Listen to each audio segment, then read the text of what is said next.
guys! Today we'll be recapping the manhwa, Why Are You Obsessed with Your Fake Wife? If you enjoy the video, please remember to like and subscribe so we can bring you more fun stories like this one. Oh, and before we begin, this story does contain mention of drugging, violence, and sexual assault at the start of the story. So please proceed with caution if you might find these subjects triggering. Our story begins in a faraway land where a great war was waged between the kingdom of humans and demons for many years. The humans were led to victory by a very special hero, a man named Lee Ji-ho. He was known by many titles: the man from another world, the dragon slayer, and also the man engaged to the outcast daughter of the Balajit Duchy, Miss Nadia Balajit. Their engagement wasn't exactly the romantic fairy tale scene Nadia had always dreamed of. Before Ji-ho became the kingdom's favorite warrior, their fates were thrown together by their families against the young couple's will. You see, Nadia was far from the favorite in her family. As the daughter of Duke Balajit, she should have been spoiled, rich, pretty, and powerful. But as an illegitimate daughter, she was treated like an outcast by both her family and servants alike. Until one day, her father finally found a purpose for her.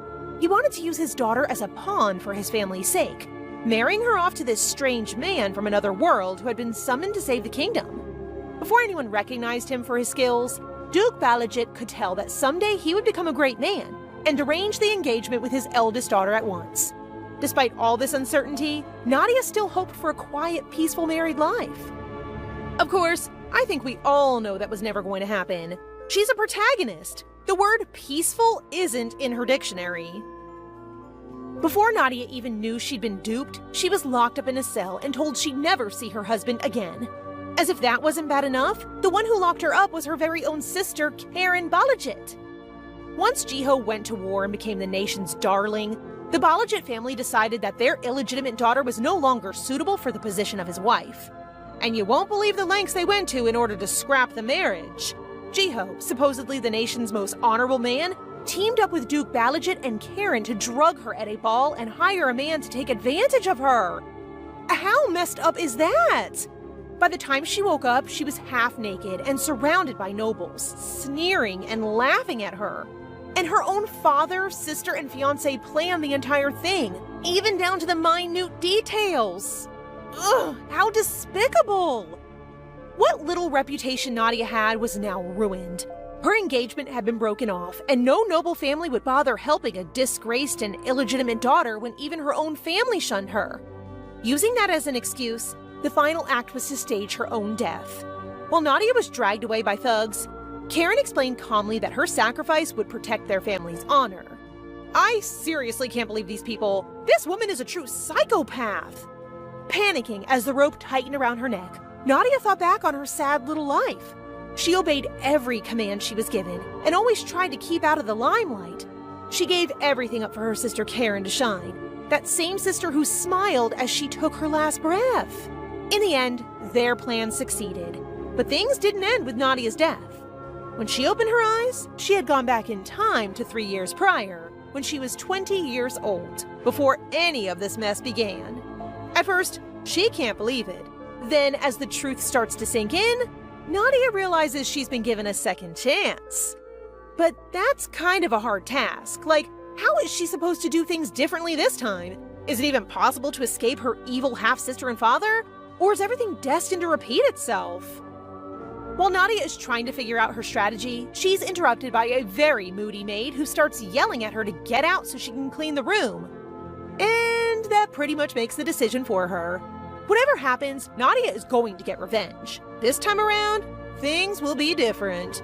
As if to confirm her decision, the maid accuses her of staining the mirror with her fingerprints and even shoves her.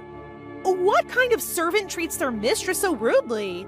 Apparently, the kind of servant who would also serve her the drug 3 years later at that fateful ball. I guess she was in Karen's pocket from the start. In this life, Nadia refuses to be beaten down and bullied, so she just smiles sweetly at the maid and walks off. She runs into the head maid in the corridor, who informs her that the king has come to visit her father. After putting on a proper outfit, Nadia answers her father's summons and is immediately scolded for being late. Ugh, will they give her a break already? While they're on the way to meet His Majesty, the Duke preps her for the meeting. There's some kind of ceremony coming up in which Nadia is supposed to give Lee Ji-ho a laurel crown. Nadia remembers this from her past life. This ceremony has a long-standing tradition where a young woman of marriageable age gives a laurel crown to a hero for whom the ceremony is held. It's basically a confession of love, but Duke Balajit is also using it as a chance to make Lee Ji-ho the center of the ceremony. Obviously, he was the main hero of the war, but there are other warriors being celebrated too. By offering the crown to Ji-ho, Nadia will be following along in her father's plan to help him climb the social ladder and eventually end up as his wife again. And we all know how that ended, so she's got to get out of this somehow. While her father and the king sit down to discuss the ceremony, Nadia and Karen serve the tea and cakes like good little daughters. The king seems very angry about one man in particular, the Northern Marquis of Winterfell, who is on hostile terms with Southern society, including the royal family. Since he has also played a big role in the war, he's supposed to be celebrated during this upcoming event. The king is irritated by the idea of giving the Northerners a chance to get rowdy, so Duke Balajit reassures him that there is a way to keep them in check, by securing a marriage for the Marquis.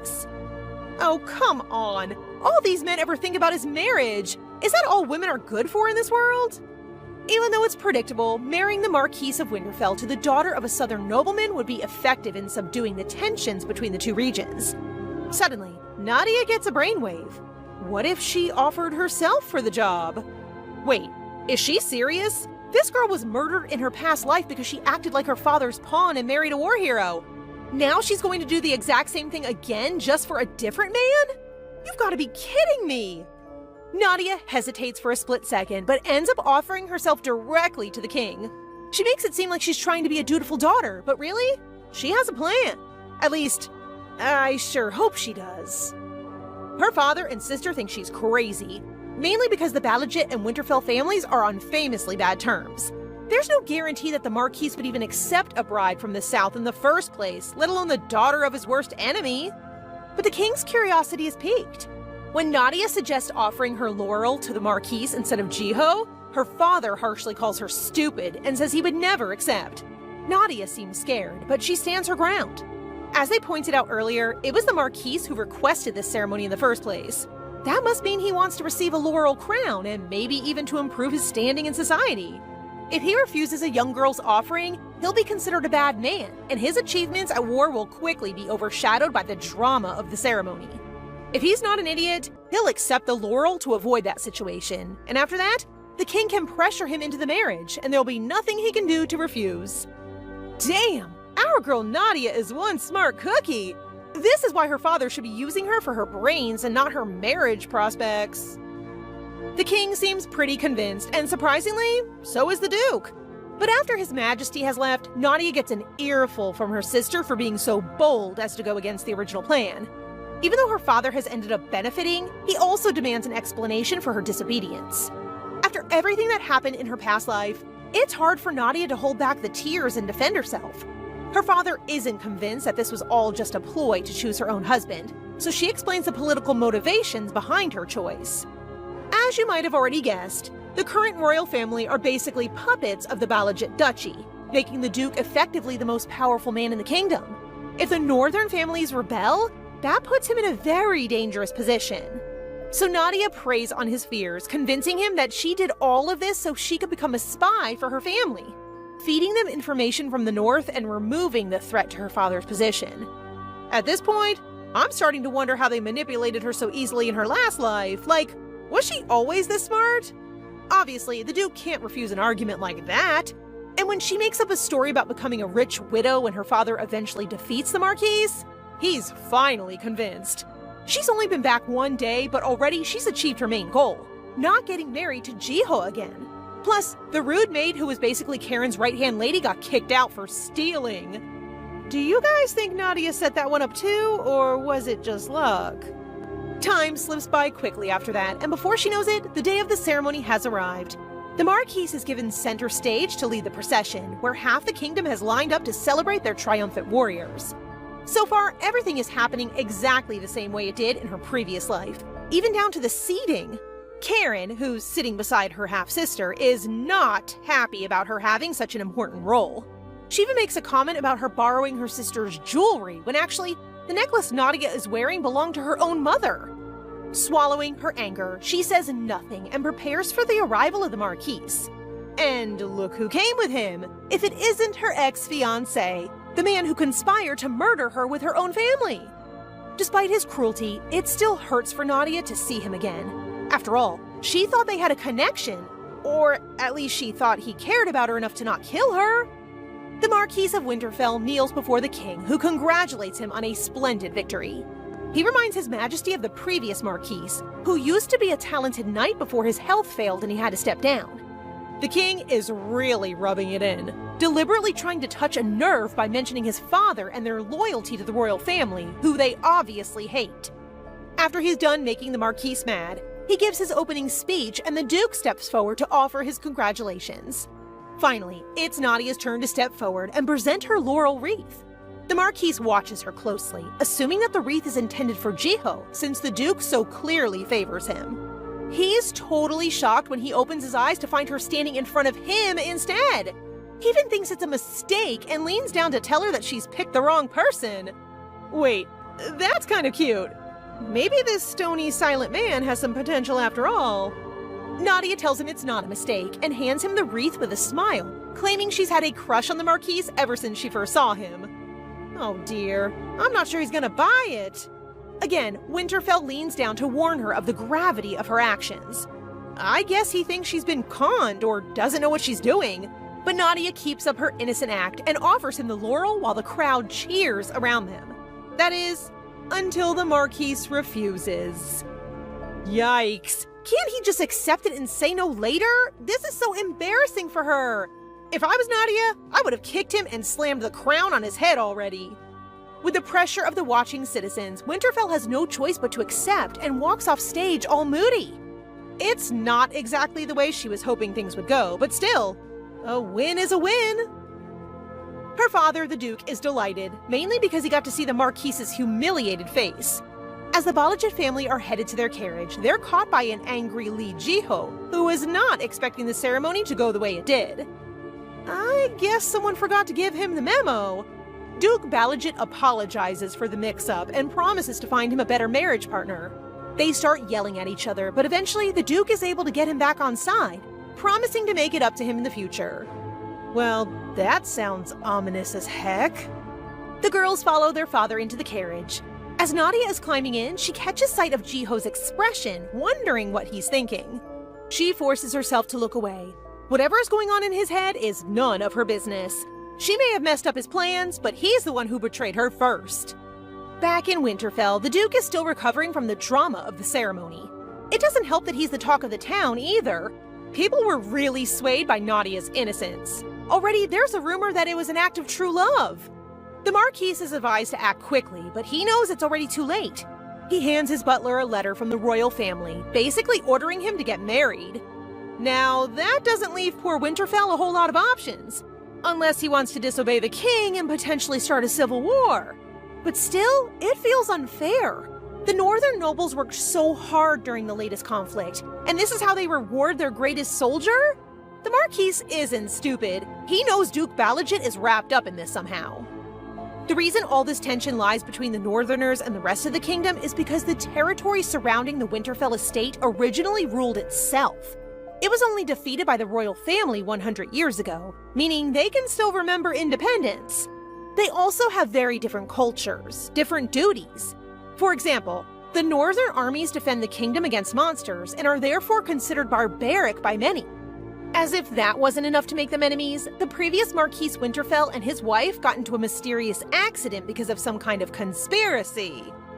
I'm sure we'll find out more about that later. Maybe because of all of that suspicion and hatred, the Marquise quickly catches on to the Duke's true intentions. He doesn't want to invite a spy into the heart of his territory, but for now, there's no choice but to do as the king says. Besides, she won't have a single ally up north. There's not much she can do if she can't even make friends. So, to everyone's surprise, the marriage between the Winterfell and Balajit families actually went ahead. After a brief engagement and a simple wedding celebration, the details were ironed out, and a celebration party was hosted at the Balajit Duchy. Winterfell spent the whole time glaring at the southern nobles who wouldn't stop gossiping about him. Even when his new wife asks him to dance, he looks like he'd rather slay monsters than step onto the dance floor. Nadia tries to keep up her sweet and harmless act while they take the floor, taking every opportunity to get closer. But he shuts her down at every turn. He even says it's too early for them to be on a first-name basis. Sir, you're literally married. If that's too early, then when the heck is the right time? Their 50th anniversary? Nadia endures the humiliation of her new husband acting so hostile towards her in public. She steps onto the balcony for some fresh air, where she's found by Jiho. He seems to have taken the whole marriage thing a little personally. It's like he decided that this is all about him, and that Nadia must have arranged the alliance with Winterfell because she couldn't stand the idea of marrying him. Ugh, get a grip.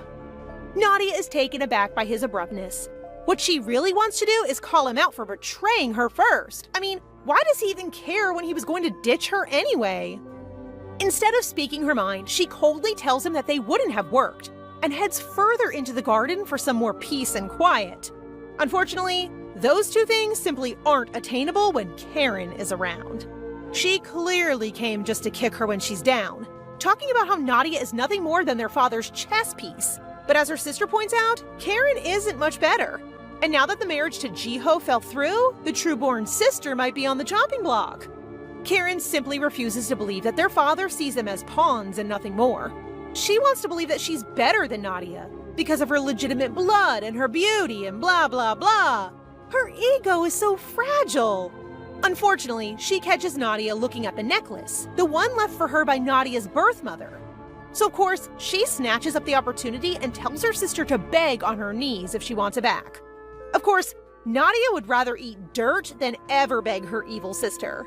She acts all subservient, and once she's close enough, she shoves Karen in the pond and snatches the necklace for herself.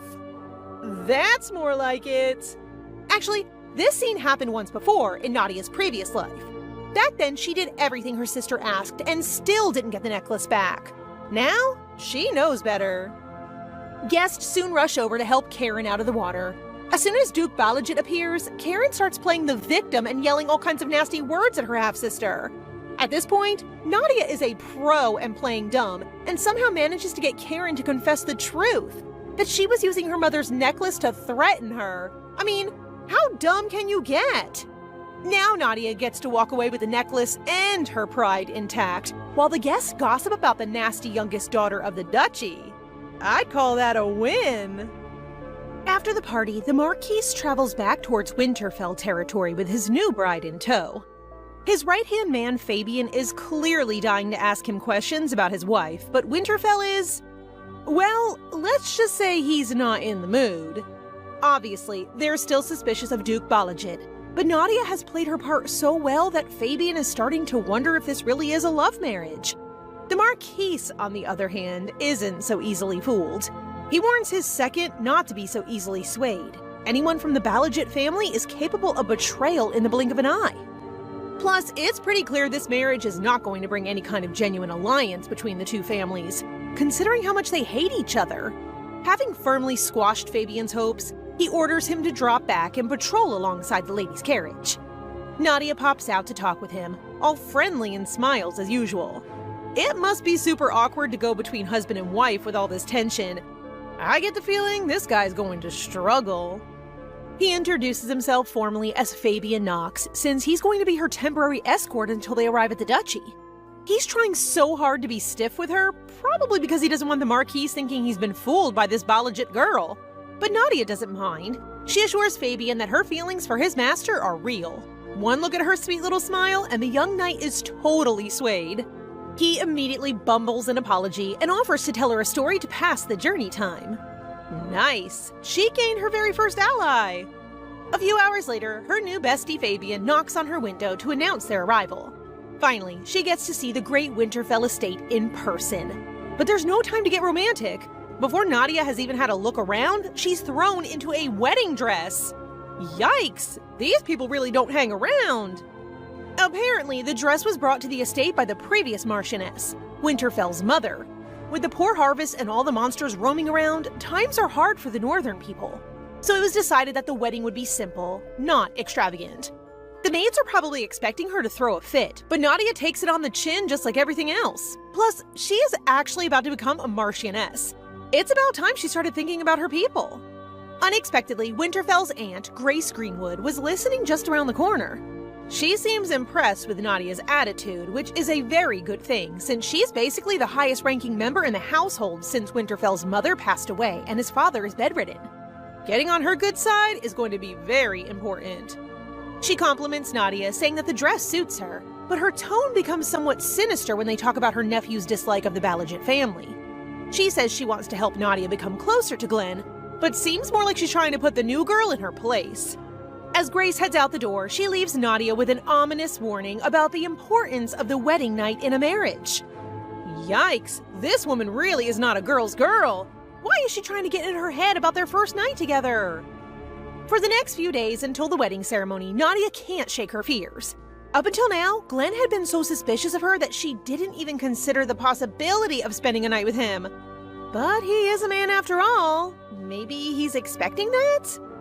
While the priest is reading their vows, Nadia is starting to spiral.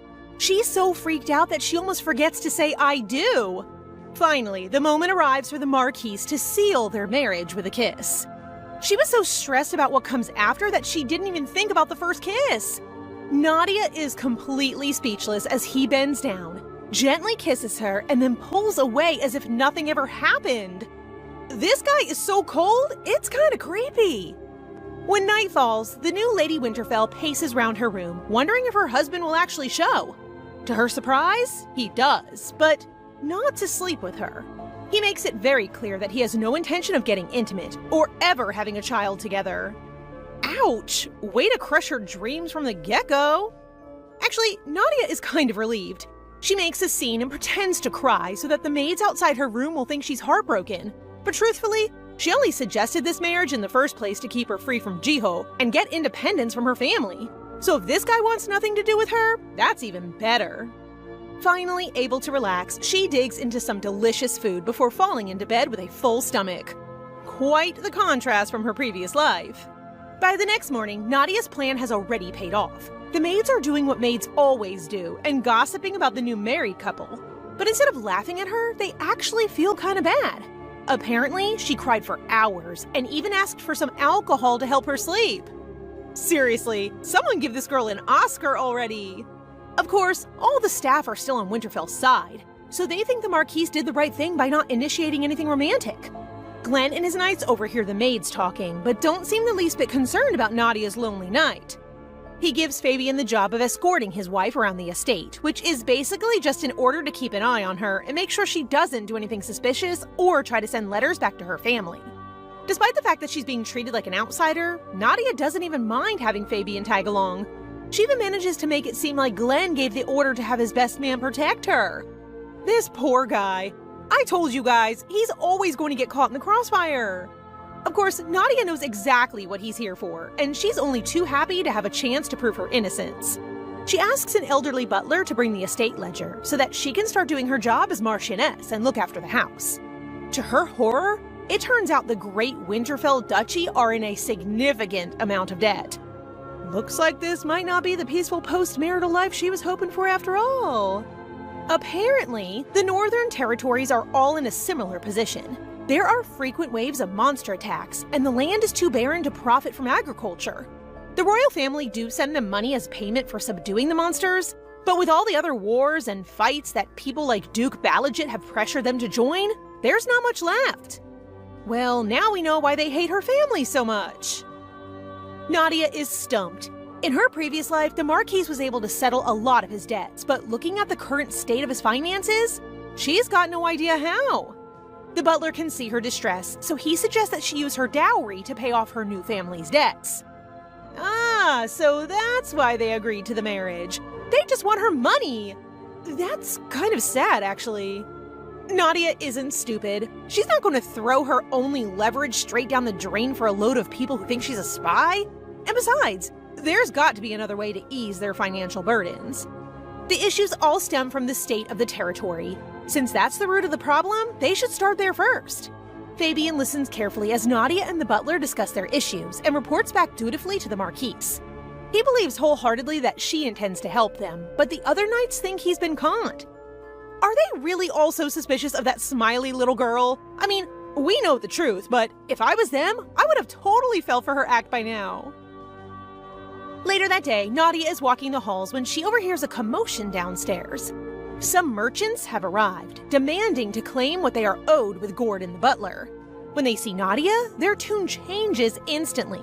Suddenly, they're very polite and keen to introduce themselves.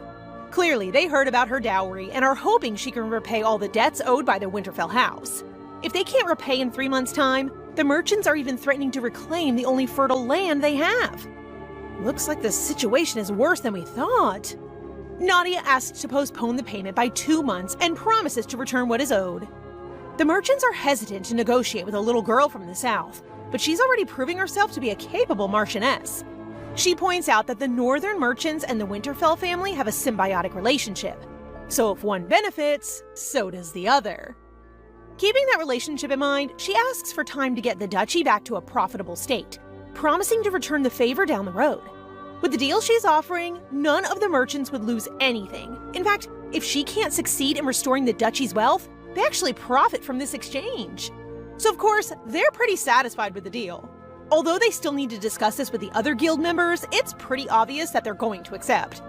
Once the merchants have finally cleared out, Gordon the butler asks why she would risk such an important plot of land for her scheme. Nadia's keeping her cards close to her chest and doesn't reveal her plans. But she does ask the butler to invite the merchants who accept the postponement to return to the estate to do business later on. You see, she only wants to trade with those who are patient enough to believe in and remain loyal to the Winterfell Duchy in their toughest times. That way, she can build the strongest partnerships with the most trustworthy merchants. For a girl who got tricked by her family in her past life, you have to give it to her. She's pretty damn smart. At a later date, she meets those merchants who accepted and proposes to start an herbal tea business using the Greenbrier herb. At first, the merchants seem concerned. Greenbrier is more like a weed than an herb, and it's only used by commoners. Fortunately, that means the costs are low. But we know Nadia. She's an all-or-nothing kind of girl. So of course, she's going to use her incredibly precious dowry to buy up the entire market of Greenbrier herbs. At this point, the merchants think she's crazy, and honestly, I can't blame them. But she offers to pay above the average brokerage fees, and with her influence and power, they don't have much choice but to accept. 2 months later, the news of Nadia's business reaches the ears of Madame Grace. Like everyone else, she thinks it's a ridiculous idea and asks Glenn to step in and put a stop to it. Of course, since she's acting with the dowry money, he has no right to stop her. But as his aunt reminds him, the repayment date is fast approaching. And from the outside, it does look like his wife has turned all her attention and funds to a pipe dream tea business while the family's about to go bust. Lucky for them, Gordon the butler comes running in to announce that's not the case. Nadia did it. She actually earned enough money to repay their debt in time. And if at this point you're wondering, how did young Nadia manage to turn a simple commoner's tea into a booming industry? Well, here's how. All across the south and north of the kingdom, the Black Death has been gripping the nation, spreading from family to family and bringing tragedy wherever it goes. Luckily, they've just discovered a cure for the Black Death. Yep, you guessed it, it's Greenbrier herb tea. And don't ask me how a simple tea can cure a plague, because I don't know either. The point is, Nadia had already cornered the market and collected every scrap of Greenbrier in the country by the time they figured it out. That's why she was so confident. She knew about the Greenbrier cure because of the memories from her past life. Of course, she is a good person, so she didn't raise the prices crazy high. In fact, she made sure that the herb was distributed at affordable prices in areas where the plague was the worst. However, some of the Winterfell staff are worried. If the North has total control of the cure, the Southern nobles might start suspecting them of spreading the Black Death on purpose just for profit. Lucky for them, no one would dare accuse the daughter of the Duke of Balaget of such a thing. I really hope these people appreciate everything she's doing for them. It's only been 2 months and she's practically saved the duchy already. Not only did the Greenbrier business do crazy well, but now the Merchant Guild have become firm allies she can depend upon in future. With all the money she earned, Nadia is able to pay off their debts like a total girl boss. The merchants who initially rejected her postponement proposal are now kicking themselves. Clearly, they underestimated this little lady. The Marquis watches the merchants leave, still in shock at what his wife accomplished. As always, he seems suspicious and asks how she knew to buy up the Greenbrier stocks. Nadia explains that she saw a report go through her father's office about the Black Death and knew it would soon spread across the country. The maid who took care of her when she was a child knew a lot about natural herbs and remedies and swore by Greenbrier to cure the Black Death. Well, that's what she tells Glenn. What was she supposed to do? Admit that this is her second life and that she knows the future? He'd probably have her admitted to a psych ward. The Marquis is slowly starting to defrost his cold and calculating attitude towards Nadia. For the first time, he sincerely apologizes for doubting her. He wants to know why she went to such lengths to benefit her father's enemy, but Nadia just flashes him those big puppy eyes of hers and turns on the charm again. I can't believe he hasn't fallen for her already. The Marquis may not be smitten, but he is willing to repay the favor she's done for his family. If it were me, I would ask for money or something. But Nadia has an endgame here, so she uses this opportunity to ask for a hug. Aww. Glenn is all flustered. He still believes she's the arch-villain type, but to her surprise, he does actually hug her back. Don't you guys think they look so good together? I'm really rooting for these two. While these two are still holding each other, there's a knock on the door announcing Nadia's meeting with her business managers. As she's leaving, she thanks her husband for granting her request and gives him a gentle smile. Surely, even the Marquis of Winterfell can't resist her for much longer. Since the Greenbrier boom, business has been going well, as you probably expected. Nadia has taught her managers all sorts of admin tactics to help things run smoothly. Actually, she learned most of them from Jiho during the time before they were married. If you hadn't guessed already, Lee Jiho came from our world, the modern world. He told her all about it, how women and men received equal education, and even encouraged her to find her own calling in life. How could he be so kind just to turn around and plan her murder later? I don't get it. Despite the heartbreak, their time together did give her a lot of new skills, and they're certainly helping her now. The visiting merchants caution Nadia to keep an eye on Shylock, the merchant who doubted her the most and hoped to make a profit from the Winterfell's downfall. Since she's now insulted him by refusing to bring him any business, he'll probably try to make her life very difficult in the future. But Nadia isn't worried. After proving her business skills to her father, she called in a favor and asked him to teach the Northern Merchants Guild a lesson. While he was certainly impressed by her Greenbrier scheme, Duke Balagit is also starting to suspect his daughter's intentions. As usual, he's too busy underestimating Nadia to realize he's already been betrayed. And he's hoping that eventually Winterfell will wind up back in debt. Not while your daughter is around. She's already used the rest of her profits to clean up and repair the Winterfell estate. That seems to have finally got Gordon the butler on her side, but it's also fulfilling for Nadia. It's like she has a real job, a purpose, for the first time in her life. As thanks for all the effort he put into maintaining the estate, Nadia gives Gordon a fat sack of gold.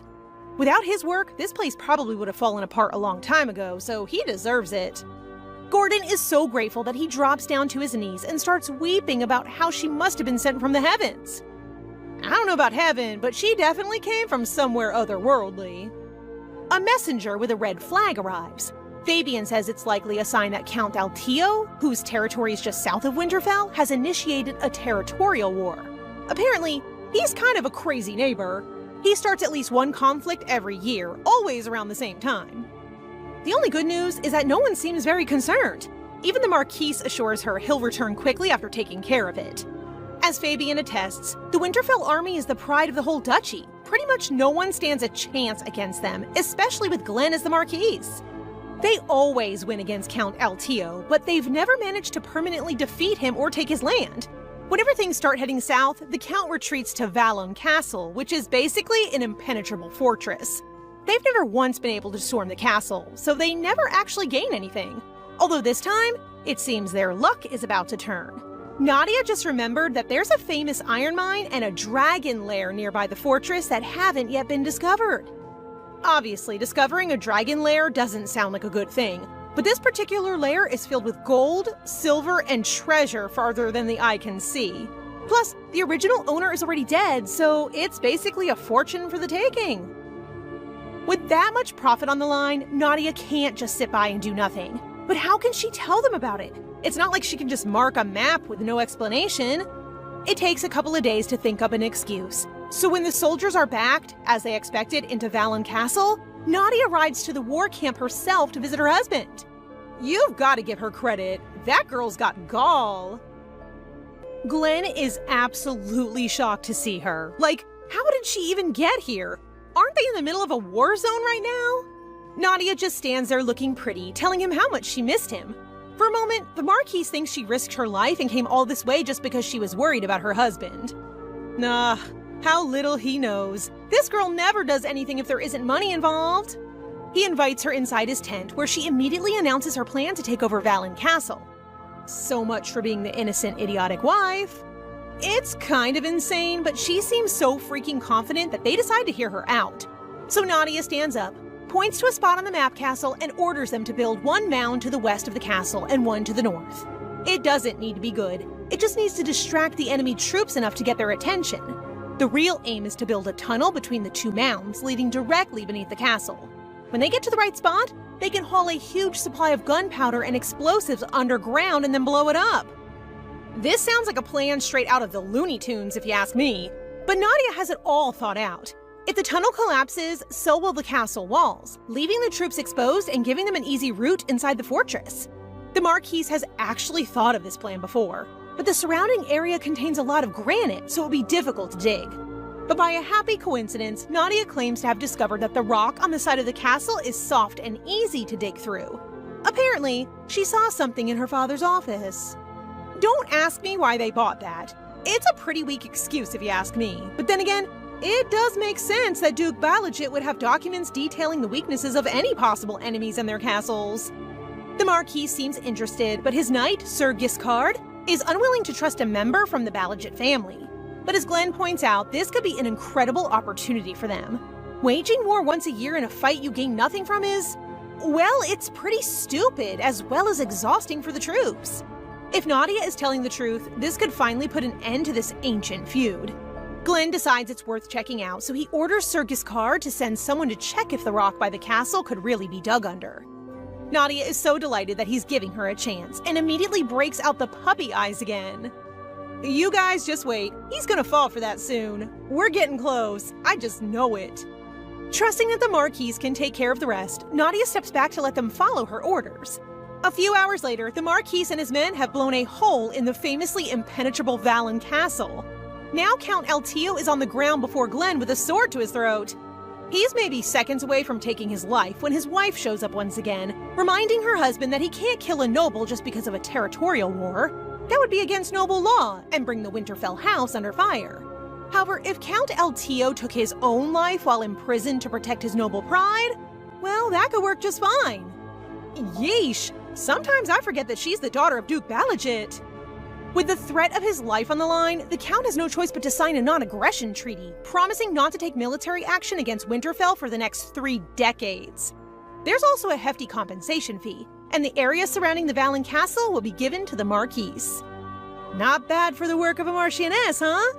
She just saved their butts and handed them a whole new territory on a platter. Plus, knowing that they won't have to fight the same stupid war again next year puts the soldiers in a great mood. They're all indebted to Nadia, raising toasts to thank her for the victory. At last, the Marquis seems to be getting it through his head that his wife might actually have their best interests at heart. In barely 3 months, she's literally saved the family, erased all their debt, and defeated one of their longest-running enemies. Now, why would a spy do all that? Glenn decides to abandon the celebration feast and visit her instead. Nadia is in her chambers, trying to figure out the least suspicious way to reveal the location of the dragon's lair. So far, her 2 ideas are saying she went for a walk and stumbled on it. Nope. Or claiming she saw it in a dream. Yikes! I think Glenn would go back to square one and kick her out immediately. Speaking of her husband, a knock at the door sounds his arrival. At first, Nadia can't imagine why he would come to see her unless something was wrong. He hasn't exactly made a lot of casual visits so far, has he? But the Marquise just invites her to come and celebrate with the knights, since she was such a big part of the victory. He offers her a hand, surprising Nadia. She accepts it, following through the hallways towards the feast. Since it obviously looked like she was up to something, Nadia says she was trying to figure out what to do with the new territory they've acquired, especially the mines. She's rambling on about iron ore and productivity when she suddenly loses her footing. Glenn catches her just in time, and the 2 of them end up close. Very close. I'm telling you guys, he's falling for her. Just look at his face.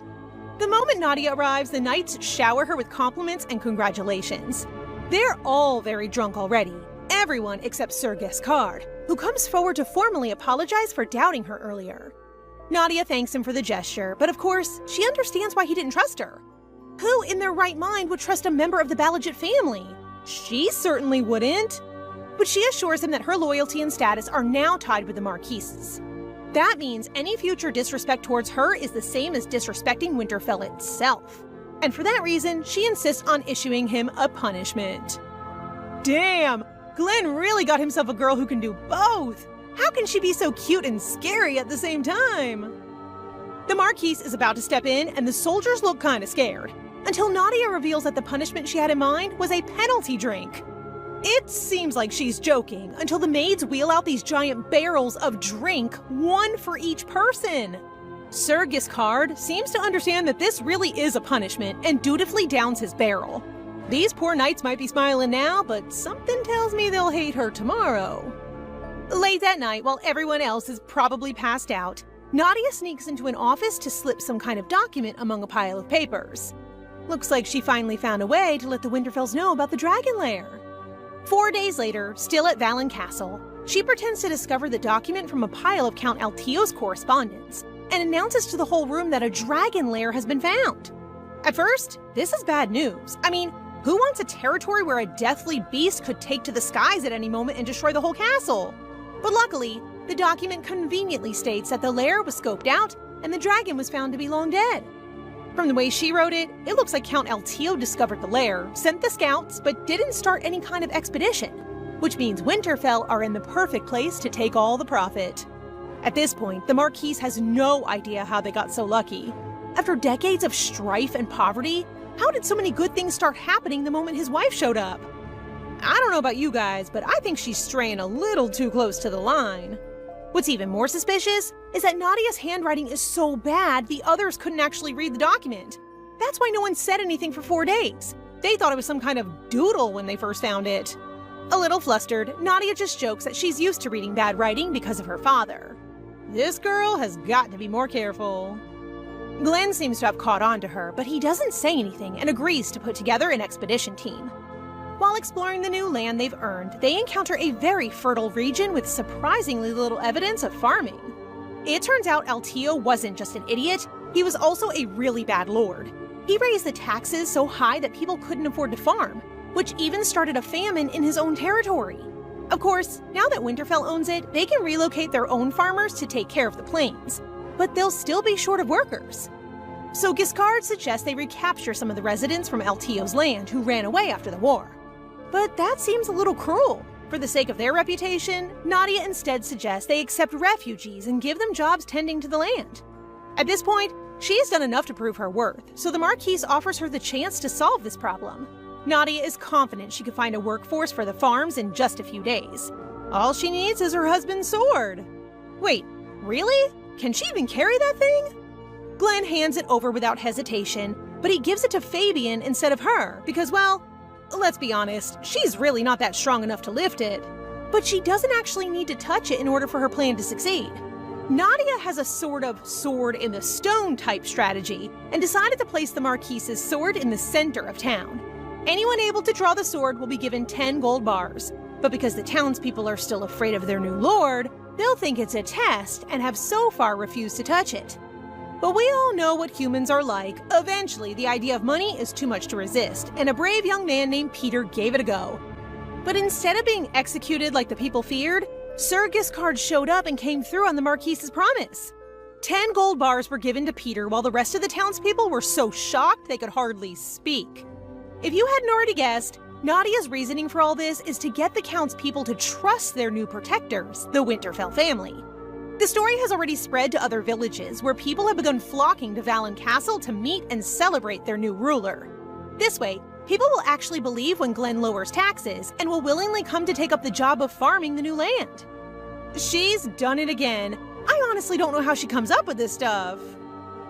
Within days, people are flooding back in and bringing Nadia requests, documents, and approvals for work. Glenn watches her closely, still uncertain about her motivations. She seems very keen to help his people, but actually, other than when she turns on the charm, she's not actually very interested in her husband. At least, she doesn't make a special interest to be around him or talk much when they're working together. It looks like Miss Nadia needs to step up her romance game, or else he's going to start doubting her again. Suddenly, Fabian runs in, announcing that they've discovered the blueprints to Valen Castle. This is a huge discovery because the castle was so impenetrable for so long that many of its inner workings are still unknown to its new owners. The interior layout is practically a maze, probably designed to confuse any invading enemies who actually made it in. There are lots of hidden corners and secret rooms, which might still contain treasure they haven't discovered. But one thing they're looking for in particular is Dwarven-made wares. You see, Count Eltio worked with the Dwarven race in the past, who are famous for crafting high-quality steel products like weapons and household goods. They were hoping to search the castle and find a sign of the dwarves, or at least how to contact them for their services, but so far, they've turned up nothing, even with a blueprint in hand. By a stroke of luck and genius, the Marquise discovers a secret passage at the end of an unsuspecting hallway. Even Nadia didn't notice. They enter a whole new floor in what looks like a dungeon. It's not listed anywhere on the map, and there are bloodstains on the walls, so I think it's safe to say he wasn't hiding any old treasure down here. They finally reach the forge, where specially crafted weapons are laid out all along the walls.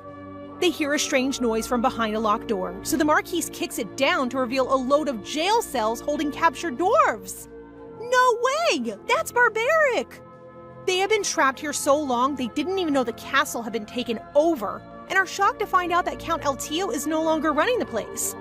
Glenn breaks into the cells immediately and walks over to the prisoners, raising his sword. Nadia thinks he's going to kill them and runs over to stop him. Jeez, girl, who do you think you married? He was only trying to break their chains. Once he's freed them, Glenn asks their leader to explain what Count Eltio did and how they ended up here. It turns out these dwarves are talented craftsmen. They only came here to explore the world beyond the Dwarven settlements and see what new things could be produced using materials and techniques from foreign lands. But the humans didn't welcome them. They called them monsters and turned them away, even when their children were sick and needed help. Eventually, things got so desperate that they decided to visit the castle, hoping that Count Eltio might take pity on them. Of course, we all know that didn't happen. The Count was about to throw them out when one of the dwarves showed proof of their craftsmanship. Suddenly, the evil Count saw an opportunity and welcomed them into the castle. He acted like a host, letting them stay as long as they wanted, so long as they produced whatever he asked of them. He basically made them slaves. When the dwarves tried to leave again, the Count refused. He didn't want to risk them going elsewhere and lending their skills to his enemies, so he trapped them in the dungeons and threw away the key. Now I really wish they had killed the Count when they had the chance. The Marquise wants to improve their situation and offers to pay them for the work they did under Eltio. He also offers them medical treatment and a chance at freedom, but Nadia invites the dwarves to stay with House Winterfell instead. They can keep them safe from any other horrible humans, give them a proper wage in return for their work, and holidays so they can explore the human world. Glenn backs her up, promising to give them freedom and safety if they do choose to join them. So of course, the dwarves accept, which is a huge win for House Winterfell. Remember, the castle was surrounded by a load of iron mines. So in just a few weeks, the dwarves have forged them plate armor, a huge improvement from their previous chainmail. And of course, this was Nadia's idea. Isn't it always? Although it actually came from Jiho, who made plate armor more popular in the future. He's in for a nasty surprise when he sees the Northerners wearing it before he even shared the idea. Now that they've got all the money from the Greenbrier business and the Dragon Lair, new territory and subjects from the Count's territory, and an upgraded army, the Winterfell house is practically unstoppable. By the way, is anyone else wondering how Duke Balagit is feeling about all of this? I feel like he's going to raise his ugly head and start threatening his daughter again sometime soon. Nadia doesn't actually care what he's thinking, since her plan is to destroy the Balagit family in the eventual war between the North and South, so she doesn't care about aggravating them. She just wants to help her husband build his forces so that she can get revenge. But there's still a long way to go before all of that. Nadia asked Fabian to secure some beautiful glass brooches for her, so that she can give them as presents. It brings back a memory from her past life, the only time she was ever given a present. It was after a ball, where she got more attention than her sister, so Karen flew into a rage and tried to hit her. Jiho appeared at just the right moment and stopped her, pulling his fiancée away and gifting her a new dress to wear to dinner. Oh my gosh, not again! Is anyone else seriously confused about this guy? I'm starting to wonder if he didn't actually have any involvement in Nadia's murder. Maybe Karen just made it all up. He was so sweet and gentlemanly back then, buying her a dinner, calling it their first date. Nadia wanted to return his kindness, so she taught him table manners, since he didn't ever use silverware or fancy cutlery in his home world. After dinner, they went for a walk along the river, where he quietly pulled her aside to ask how she was being treated at home. Turns out, he wasn't the only one being discriminated against for the nature of his birth. All that kindness, and he still went and betrayed her in the end. I just can't figure him out. Back in the present, news has reached Duke Balajit of Winterfell's sudden success, and let's just say he's not happy. So he decides it's finally time to reach out and write a letter. Back in the north, Glenn and Nadia have nearly reached home after their long expedition through Altio's territory. They stop by a very poor village on the outskirts of Winterfell, where Nadia gets a chance to share the fruits of their labor with her husband's people. Glenn is so touched by her kindness that he's finally starting to see her as a girl and not a spy. And we all know what happens when men start seeing girls as girls. Seriously, look at him! He's so distracted by her beauty that he's barely listening to her. Nadia gets his attention back, finally, and asks to enter inconspicuously when they return to Winterfell Castle.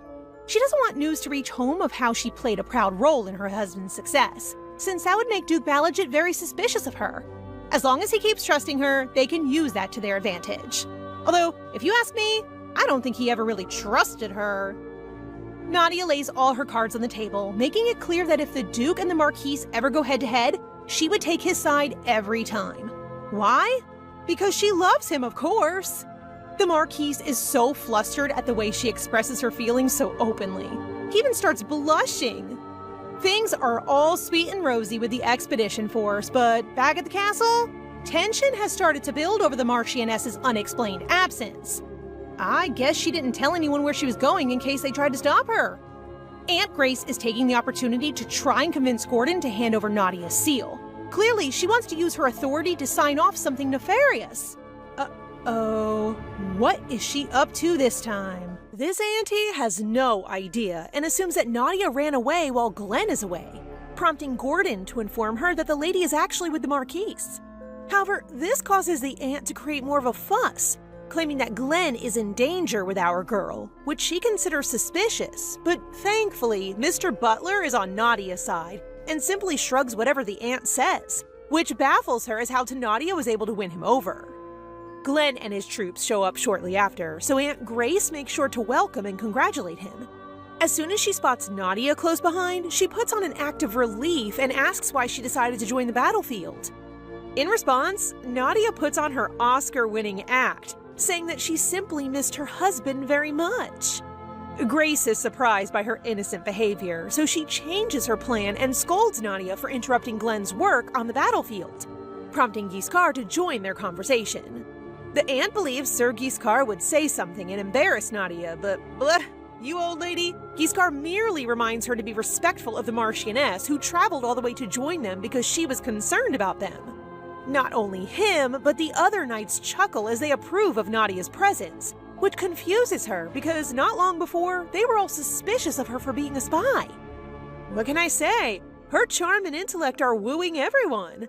However, what makes her head spin even more is when Glenn pulls Nadia closer to him, also reminding her that Nadia is now the lady of the house. Look how beautiful they are! Nadia is wearing that adorable pink, whereas my sir husband looks like he's going to a party in that all-black unbuttoned shirt with a compression shirt under. Anyway, as the pair walks into the estate, Grace gets stunned as she fears that Nadia would take over the household and give birth to an heir, jeopardizing her and her son's standing. I was going to comment that her suspicion of Nadia is understandable, but then I realized it's all because of her greed. As Nadia is relaxing in her room, she receives a knock from Lisa, who informs her that they will now prepare her bath. But Nadia requests that she come in for a second. She then eagerly presents her 3 cute accessories that she wants Lisa to share with Yuri and Aideen, but the maid is too hesitant to accept them, prompting our girl to cheerfully inform her that it is her thank you gift for being so kind to her.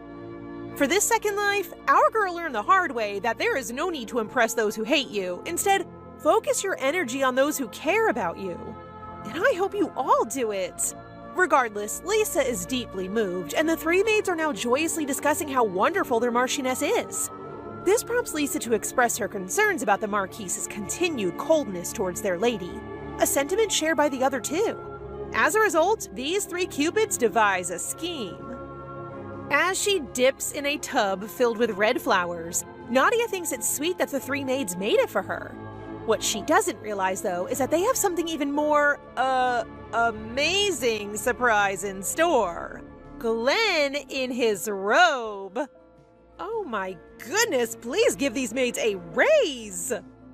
Glenn hastily turns away and explains that his bath is being repaired, so he has been told to use this bath, while Nadia gives an awkward smile, realizing that Lisa's wink earlier was because they had this plan in mind.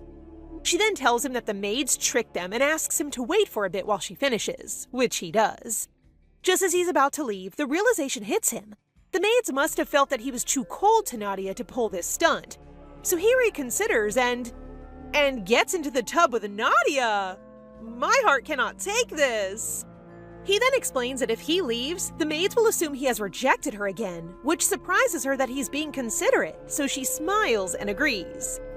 Lady, how can you be so calm when this gorgeous man is beside you?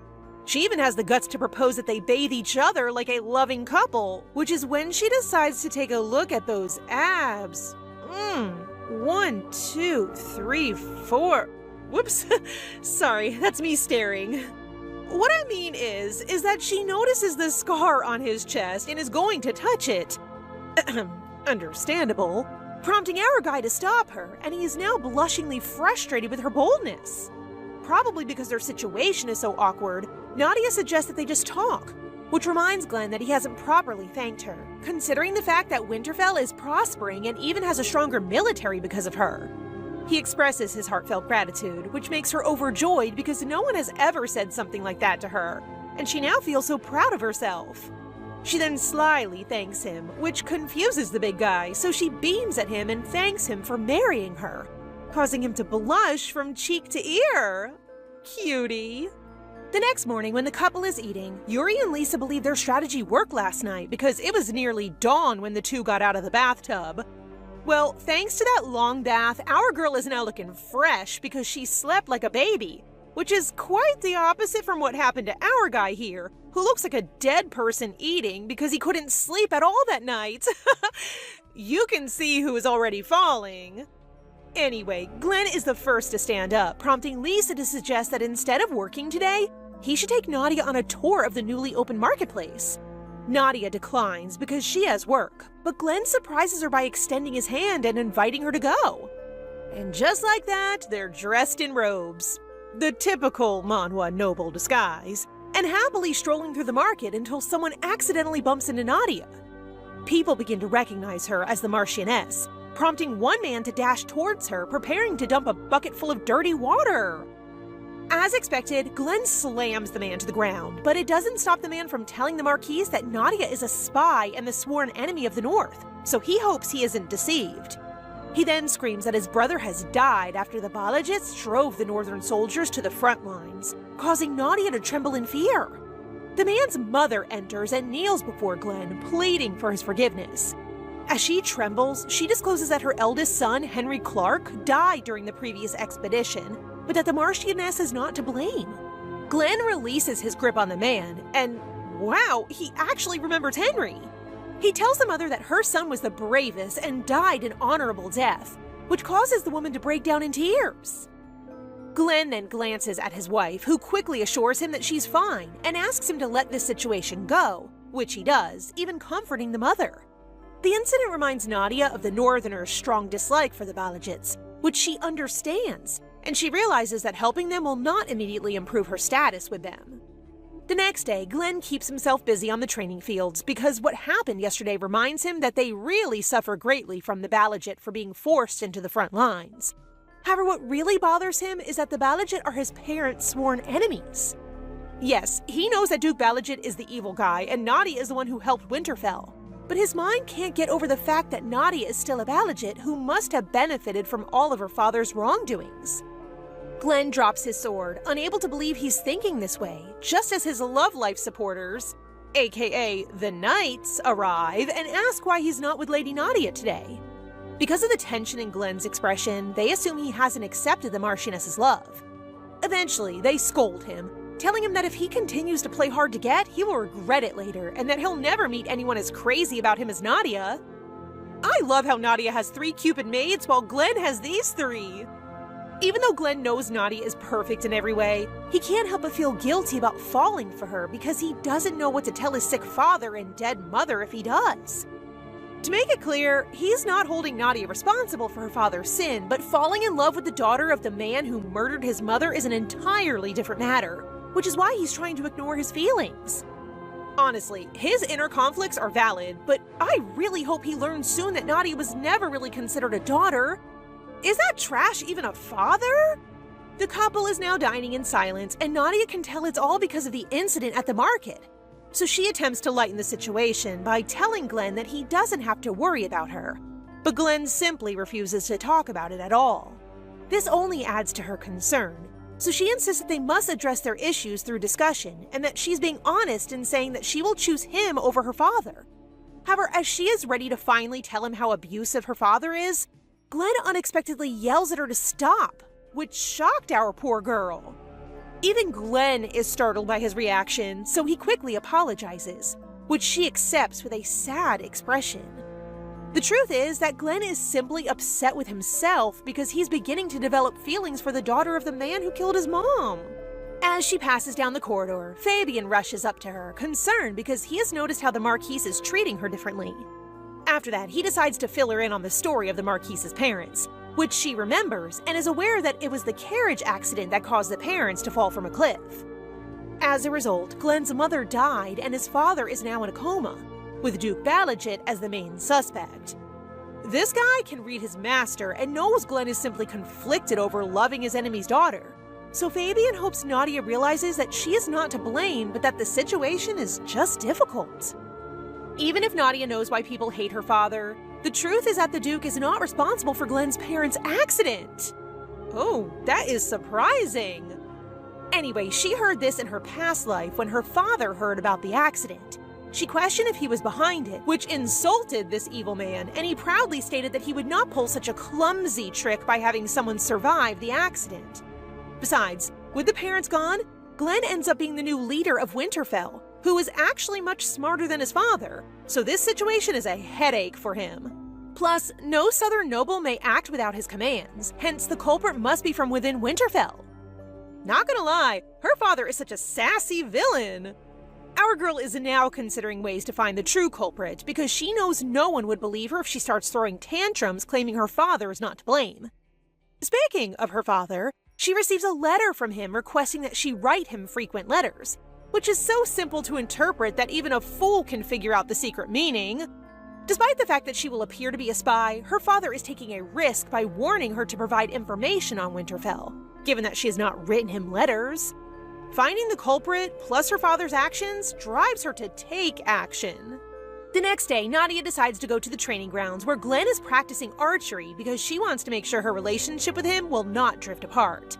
So she approaches him smilingly and asks him to teach her archery.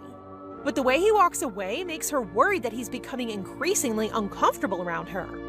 However, her face brightened up when my guy here is actually just picking a beginner-friendly bow for her.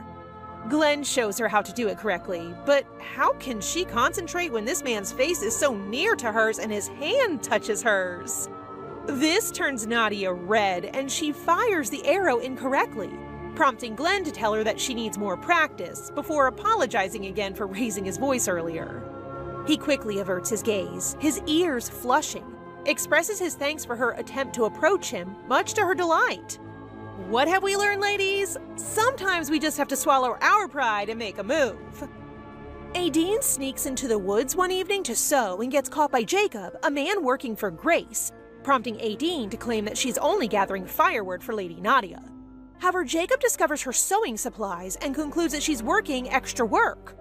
Personal maids are not permitted to work odd tasks, so he leads her to Madame Grace while Aideen attempts to propose that she give him money. But this man refuses to be engaged in her dirty business. Jacob then pushes Aideen to the floor, leaving Grace confused. So Jacob explains that the maid is doing sewing work for extra money, which is plainly not permitted, and advises that they terminate her.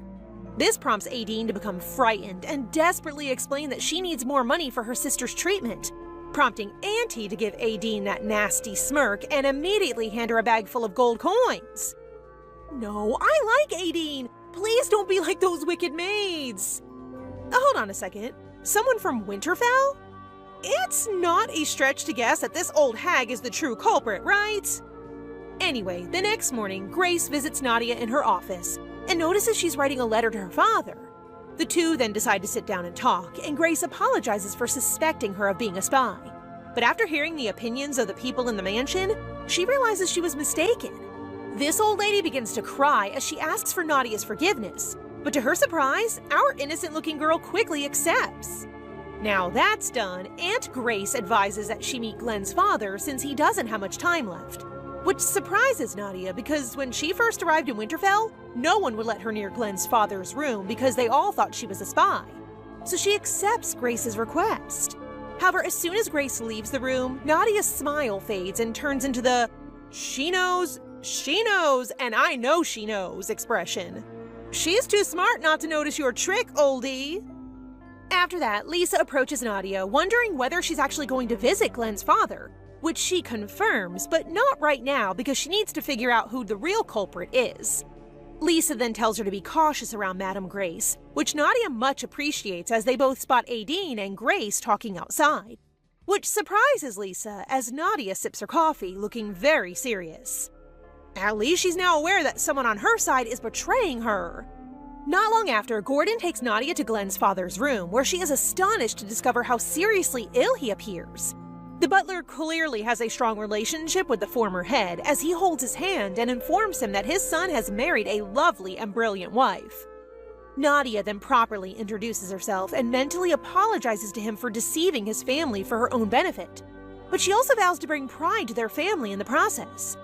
Gordon closes the door after seeing Glenn's father, and Nadia notices how solid the security is since they have sealed the windows inside to ensure no one can enter.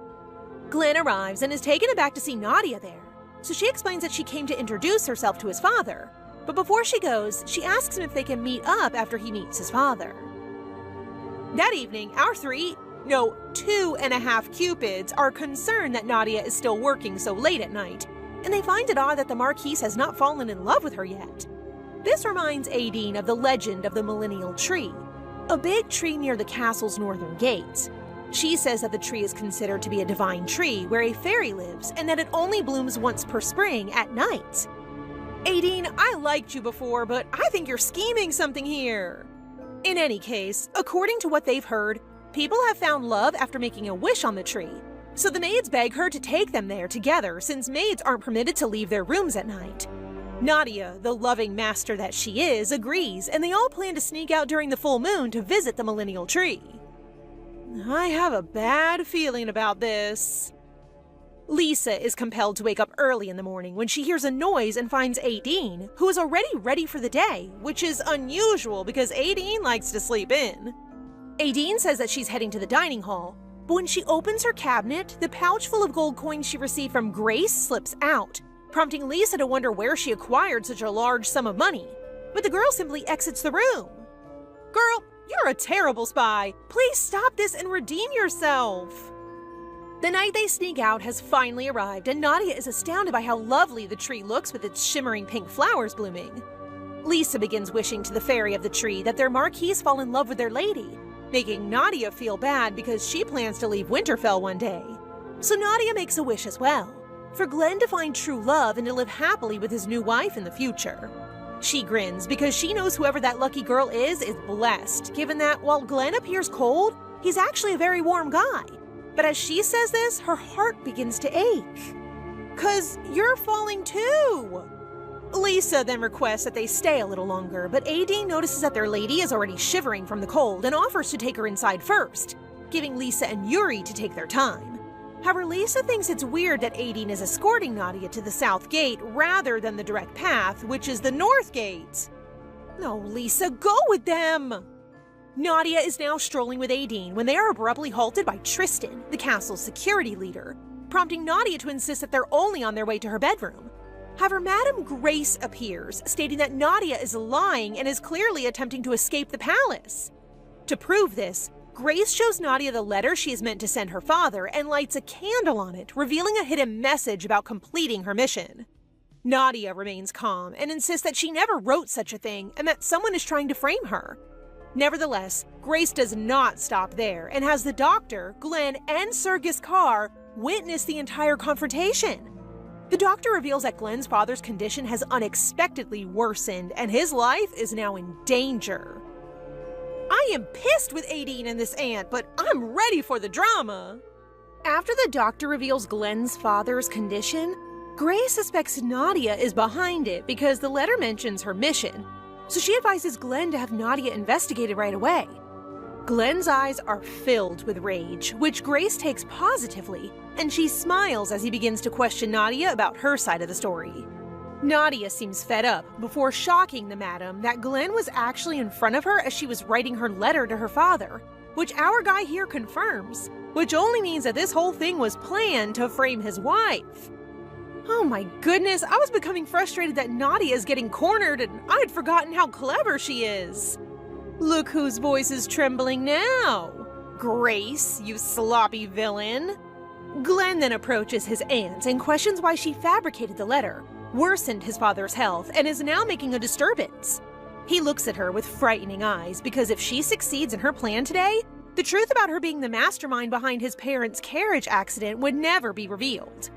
Grace responds that he is talking nonsense since she would never hurt her own brother. But our guy is not stupid enough to miss that if his aunt loved her brother, she wouldn't frame Nadia in this manner. After that, he orders the knights to arrest his aunt, prompting her to come up with a plan to get away by blaming Aideen for modifying the letter. However, Nadia promptly defends her maid and informs the madam that Aideen doesn't really have a sick sister. The madam pauses, then realizes that she was the one who fell into Nadia's trap the whole time. Wait, what? So it was all pretend? Okay, let's go back to when Nadia planned everything. Remember when she requested Glenn to see her? She actually told him that the South had nothing to do with the carriage incident, and because Glenn was almost involved in it, she asks who would benefit the most, which intrigued Glenn and led him to admit that it was his aunt. However, Nadia clarifies that this is her only guess, but she has a plan to see if it's true, so she wants them to work together on it. After securing Glenn's agreement, Nadia selected Aideen, her most trusted maid, as the bait, which ultimately led her to working under Grace. Wow, she really had the ante in the palm of her hand all this time, and kudos to Glenn for trusting her. Also, Aideen, my girl, I am so sorry I doubted you. Now that everything has been sorted, Glenn leads Nadia back to her room, but before she enters, he pulls her in for a hug. Oh, look at those squished cheeks! Nadia is taken aback, but he clings to her even more tightly in an embrace of relief, for it was her help that led them to the person responsible for his mother's murder. He takes a step back and looks at her, glad that Nadia is not the killer's daughter, but he quickly snaps out of it when she asks whether he's okay. Eventually, he pulls away and has had enough of suppressing his feelings, but he chooses to hold off on his confession for now, gently encouraging her to take some time to rest. After a few days, Giscard has finished investigating Grace and is now informing the Marquise that his aunt aimed her own son to take over Winterfell. She devised a thorough plan to plant her own people in the mansion and stage the carriage accident, which turns Glenn's mood sour, and he orders Giscard to execute everyone involved and seize Grace's family assets. After that, Giscard also discovered that the painting hanging in Glenn's father's room, which Grace gifted him, contained a dye called toxus. This plant has been banned from distribution due to its toxicity, but because the painting incorporates a mix of normal dye, the healthy individuals near it are unaffected. However, for a sick person, such as his father, this may prove fatal. For the time being, they've removed the artwork, so his father is stable and under supervision, which is a relief. Whoa, Sir Giscard was very thorough in his investigation. Meanwhile, Nadia is working on her archery skills and growing fairly excellent at it, prompting her #1 fan, Fabian, to start gushing over her abilities. He is like her puppy. Anyway, because they've already identified the real criminal, Fabian is confident that the Marquise will confess now, prompting Nadia to smile awkwardly before leaving. The truth is, that night when Glenn is about to tell her something, she has a hunch he would confess his love, which is now making her very troubled because her plan to leave Winterfell stays. That same day, the Dragon Lair Expedition Army returned, and they all succeed in retrieving a lot of treasures from the lair. Wayne, their merchant, advises that they sell the things slowly, which Nadia agrees with. So she puts him in charge of selling them, getting him excited enough to put them up for auction, while Fabian is positive that Winterfell would undoubtedly obtain wealth similar to the South as a result. Suddenly, a knight rushes to Glenn while holding a dragon egg, surprising the pair, and Fabian beams with joy again. Glenn is unsure what to do because the egg is likely to be dead because the mother dragon of the lair is also dead. I say we keep the dragon and raise their family's first baby.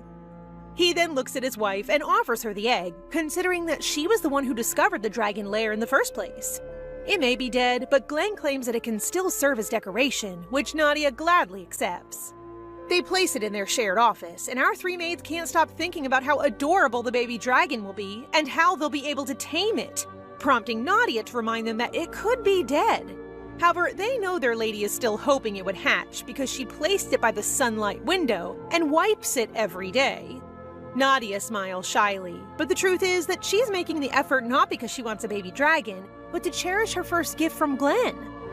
That's very sweet.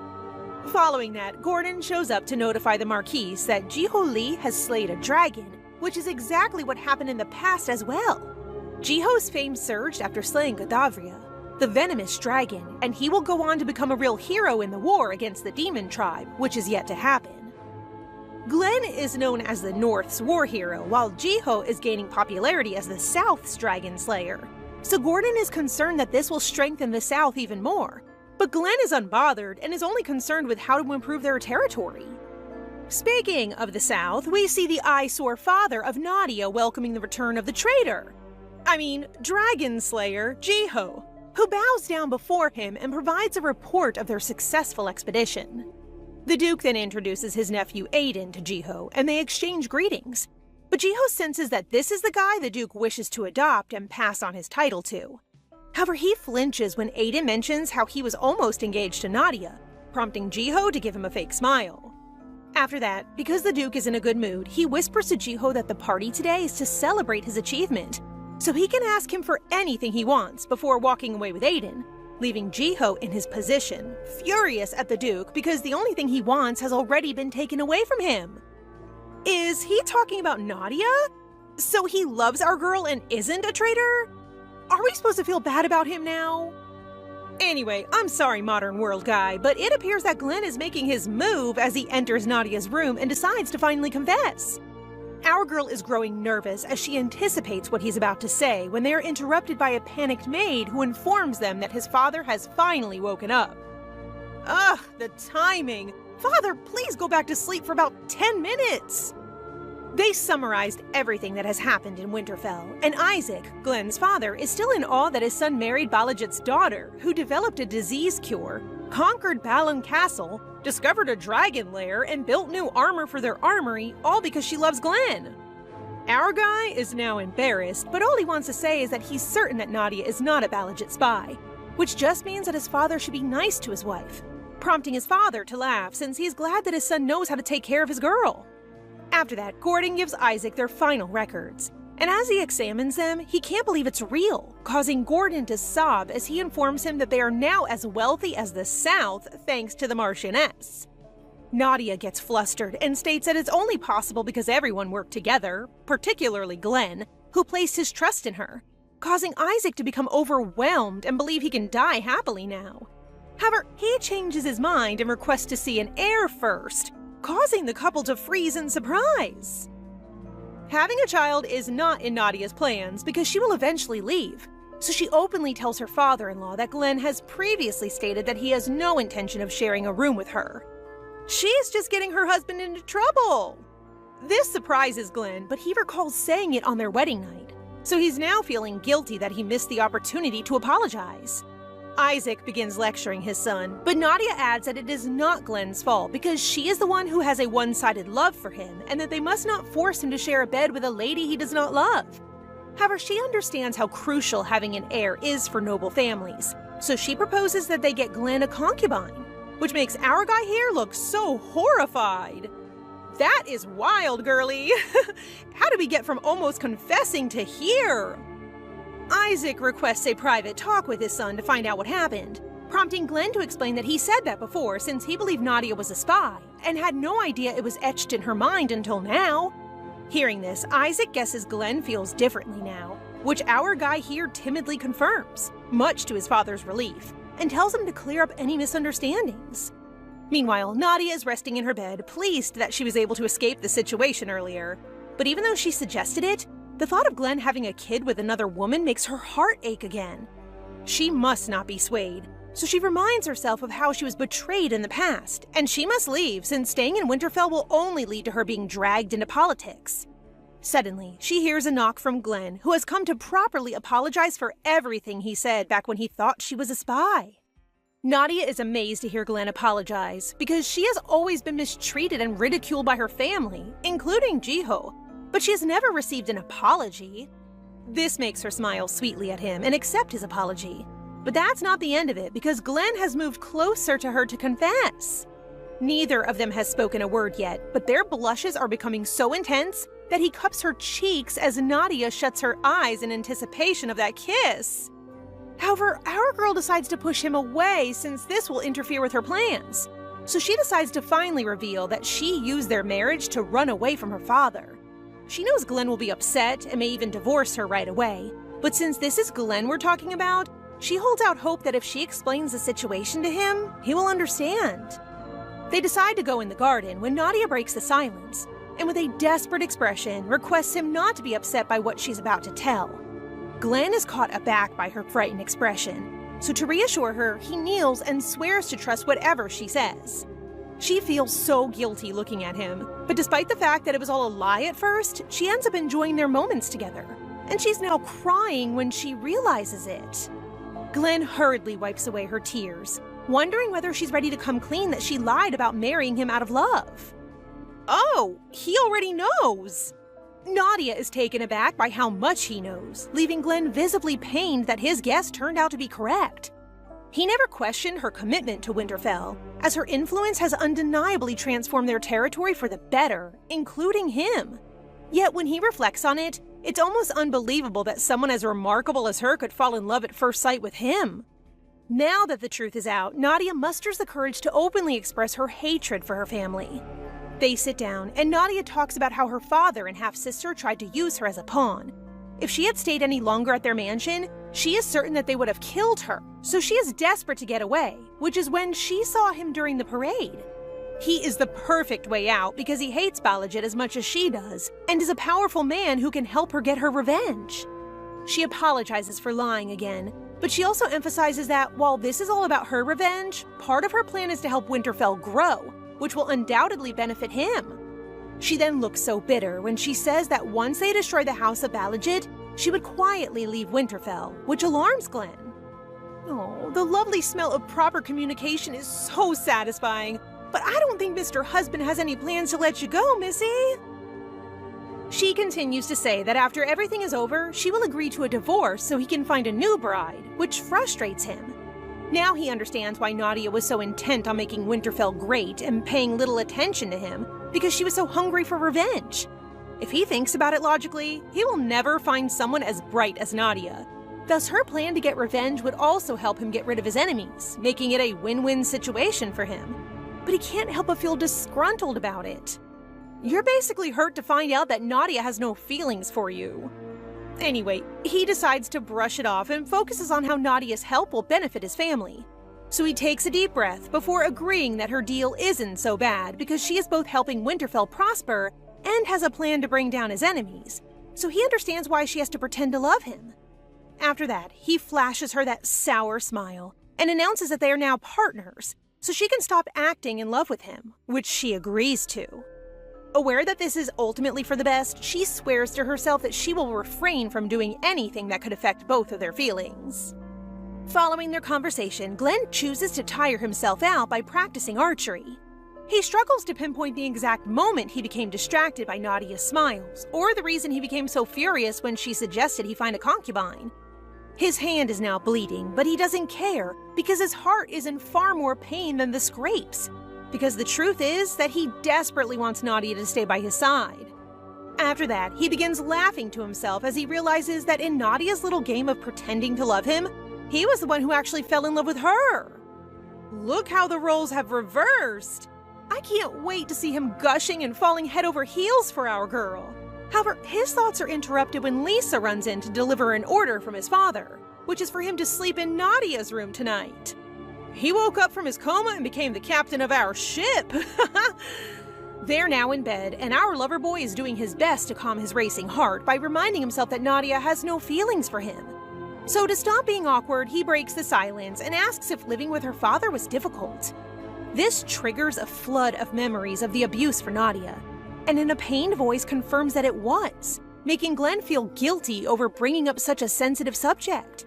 He is annoyed with himself when Nadia claims that she is fine now because she's in Winterfell, the most difficult place her father can reach.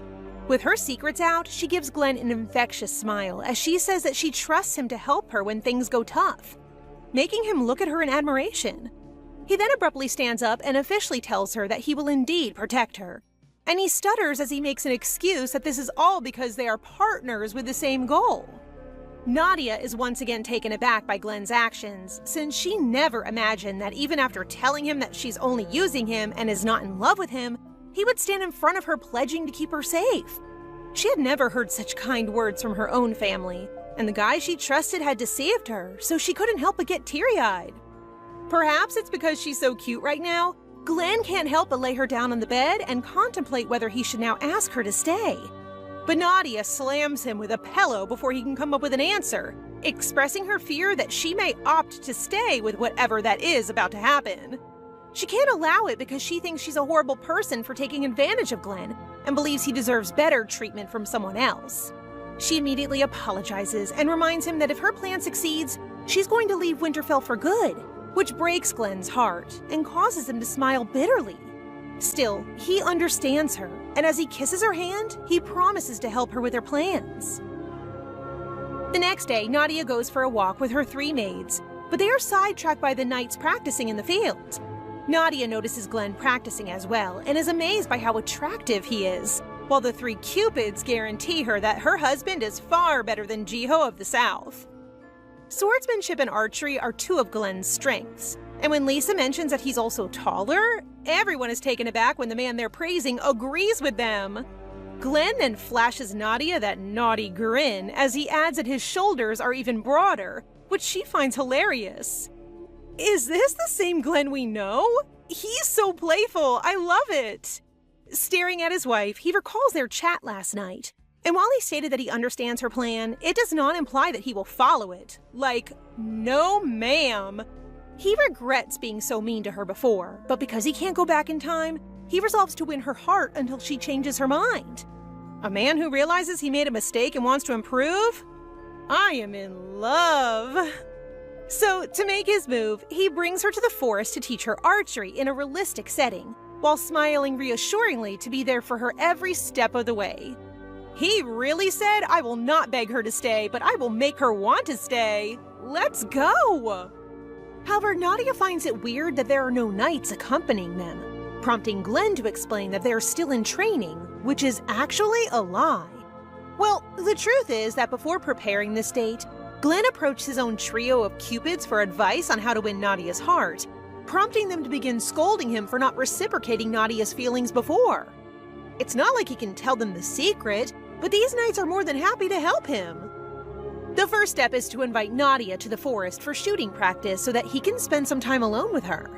Second, show her how awesome he is. To do so, the knights prepared a monster, which Glenn wiped out in an instant, causing Nadia to rave over his skills. Okay, that is a success. Third, make a special gift for her. Thus, our guy here tensely hands her a special bow he made, making Nadia flush and sensing Glenn's unusual behavior today. Suddenly, she hears a rustling sound and spots the knight's red hair behind a boulder, which leads her to the conclusion that Glenn has prepared this with the knights. She begins to smile at their adorableness, which gives the knights a sense of relief that their plan is succeeding. Look at how cute these bulky men are!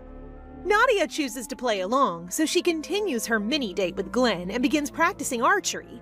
although she isn't as good as she is at the training grounds. Glenn remembers that he needs to praise her, so he does so awkwardly, leading her to burst out laughing as she finds that this cold, terrifying man is actually a softie. She blushes and compliments him on being a very kind man, which surprises him, but their moment is cut short when heavy rain suddenly pours. She wonders if this is still a part of his plan, making him feel embarrassed that she knew about it all along, but he puts his feelings aside first and covers her with his cloak. She looks so small, and this looks so romantic. They settle inside a cabin nearby to wait out the downpour, but he gets startled and flustered at the sight of our girl drenched to the skin. He swiftly puts his coat over her and expresses concern for her, which surprises her and causes her to turn red. My, the heavens are helping them with their date. Anyway, they begin to chat casually, and Glenn discovers that Nadia has always wanted to build a giant snowman because it never snows in the South. He has never created a snowman himself, so he suggested that they make one together when it snows, which makes her very pleased. After the rain, the knights search for their two masters, and when they locate them inside the cabin, they decide to wake them up later because they seem so cute sleeping next to each other. And that's how you have a successful date. They are just so damn cute! Today, they get word that a wave of monsters has appeared in the north, so Glenn promptly orders that an expedition be prepared. Nadia then offers that they test their new weaponry, which he agrees to, but everyone gets caught off guard when she also requests to accompany them to the expedition. No woman has ever gone into a monster wave battle before, and everyone is concerned about her safety. But her husband thinks otherwise because this is Nadia they're talking about. If no one has done it before, then his wife can just break the norm. After all, he has promised to protect her, so she has nothing to worry about. I always love a supportive hubby. Glenn and the Winterfell army, wearing their new slate armor, arrive quickly at the location of the monster waves. Monsters invade the human world through gates, but the triggers for these gates are unknown. All they can do is fight back. Glenn orders his archers to attack first, then retreat and scatter, causing the monsters' formations to become disorganized. After that, Glenn and his cavalry will finish them off as Nadia watches from a cliff. I was hoping to see her in a suit too! This appears to be a simple assignment for the Winterfell as they complete the siege before the sun sets. Now that all the monsters were eliminated, Nadia, her puppy bodyguard, and Glenn are able to take a closer look at the monsters. And she couldn't help but be concerned as she imagines the worst-case scenario of these monsters invading their homeland. This prompts Fabian to firmly guarantee her that there are no fights their marquise cannot win, and she agrees with him. Even before they had got married, she had heard a lot of news about Glenn being an outstanding warrior on the field, but seeing it for herself today is something that honestly amazes her. In any case, now that Glenn has completed his duty, it is time for her to carry out her part because the reason she is so adamant about joining them is to make a request to Glenn that they use the monster remains to create a product. The knights give a disapproving shake of their heads because they have also attempted to make use of the monster remains in the past, but they have been unsuccessful, prompting our girl to boldly smile and declare that she knows just how to use them. That's it, let our girlie cook!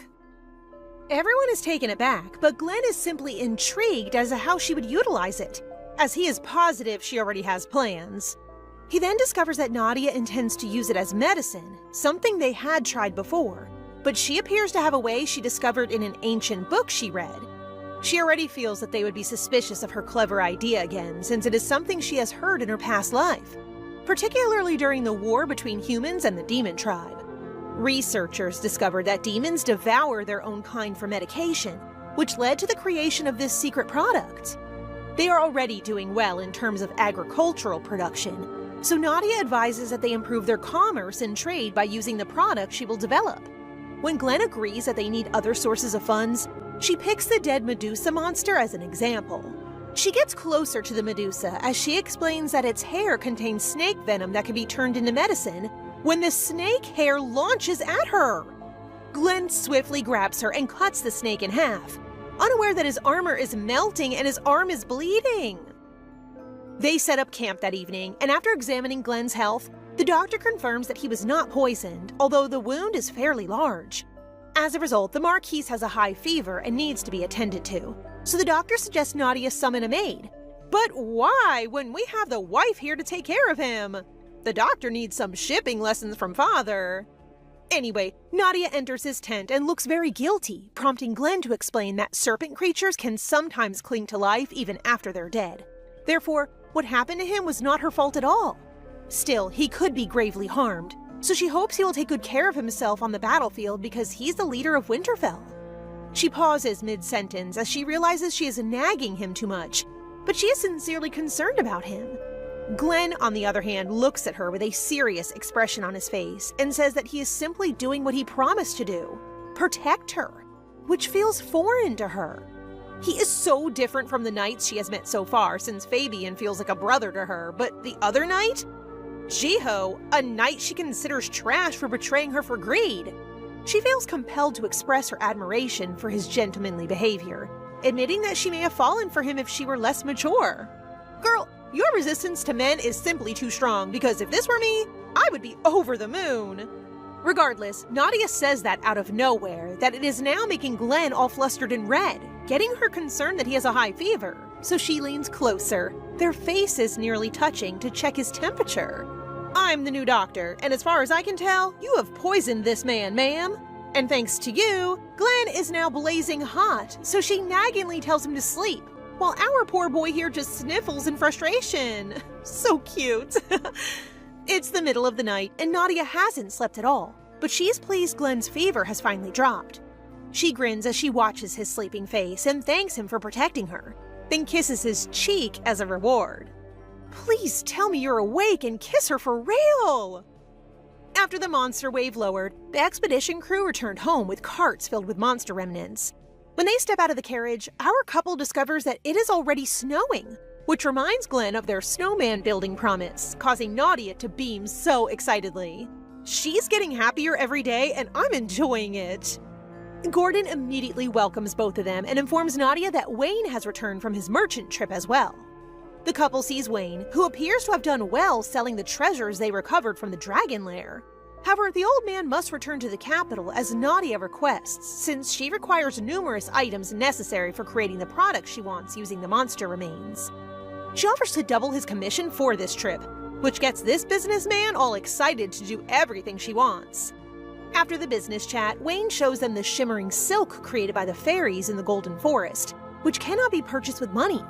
He explains that he is lucky to have gotten his hands on some and hopes Nadia will accept his gift. However, it is too precious to accept, prompting Mr. Husband to step in. He thinks the silk would be lovely in an evening gown and cheerfully advises that she accept it. After that, Wayne is on his way to another business trip, but his pupil questions why he gave the rare silk to Lady Nadia rather than the Marquise or his father. Because of this, Wayne gives the young merchant a solid smack to the head before revealing that Lady Nadia is actually the head of the Winterfell family, literally the brains behind their success. The Marquise may be the leader, but after spending time with the couple, he discovers that the Marchioness makes all of the choices in Winterfell. I like that he knows. Plus, Wayne has been the family merchant, but this is the first time he has seen Glenn so smitten, which makes this old man grin with relief that the young boy has finally fallen in love. Looks like even Gramps has noticed. Back in the mansion, the maids love the silk, prompting Lisa to advise that the lady use it for the king's upcoming birthday banquet, which causes Nadia to fear that she may have to meet her family soon. Suddenly, they all scream in fright when they witness the dragon egg crack, prompting Glenn to rush over to check on Nadia. But when he arrives, our girl is already cradling their first child, a chunky baby dragon! Toothless got isekai'd again into another manhwa! Seeing how the cute baby snuggles with Nadia, Glenn feels relieved that it appears to be harmless.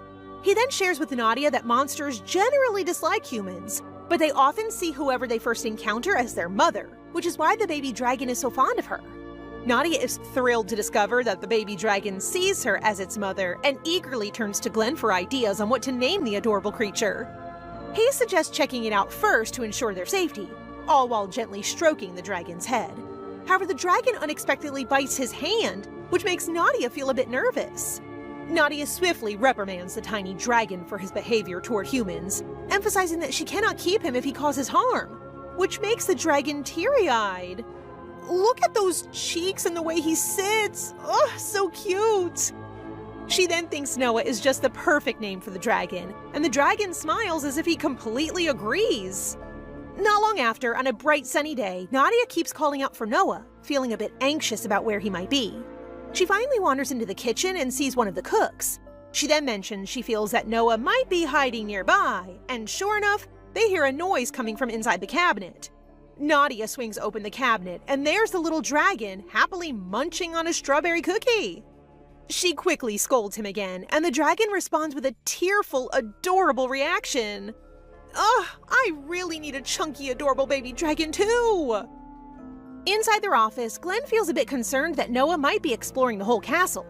She smiles awkwardly, assuring him that Noah is simply curious and isn't causing any problems, and that she believes he's improving his understanding of her words. However, Mr. Hubby appears uneasy because he suspects that the dragon is attempting to separate him from Nadia. Looks like the baby doesn't want to share, huh?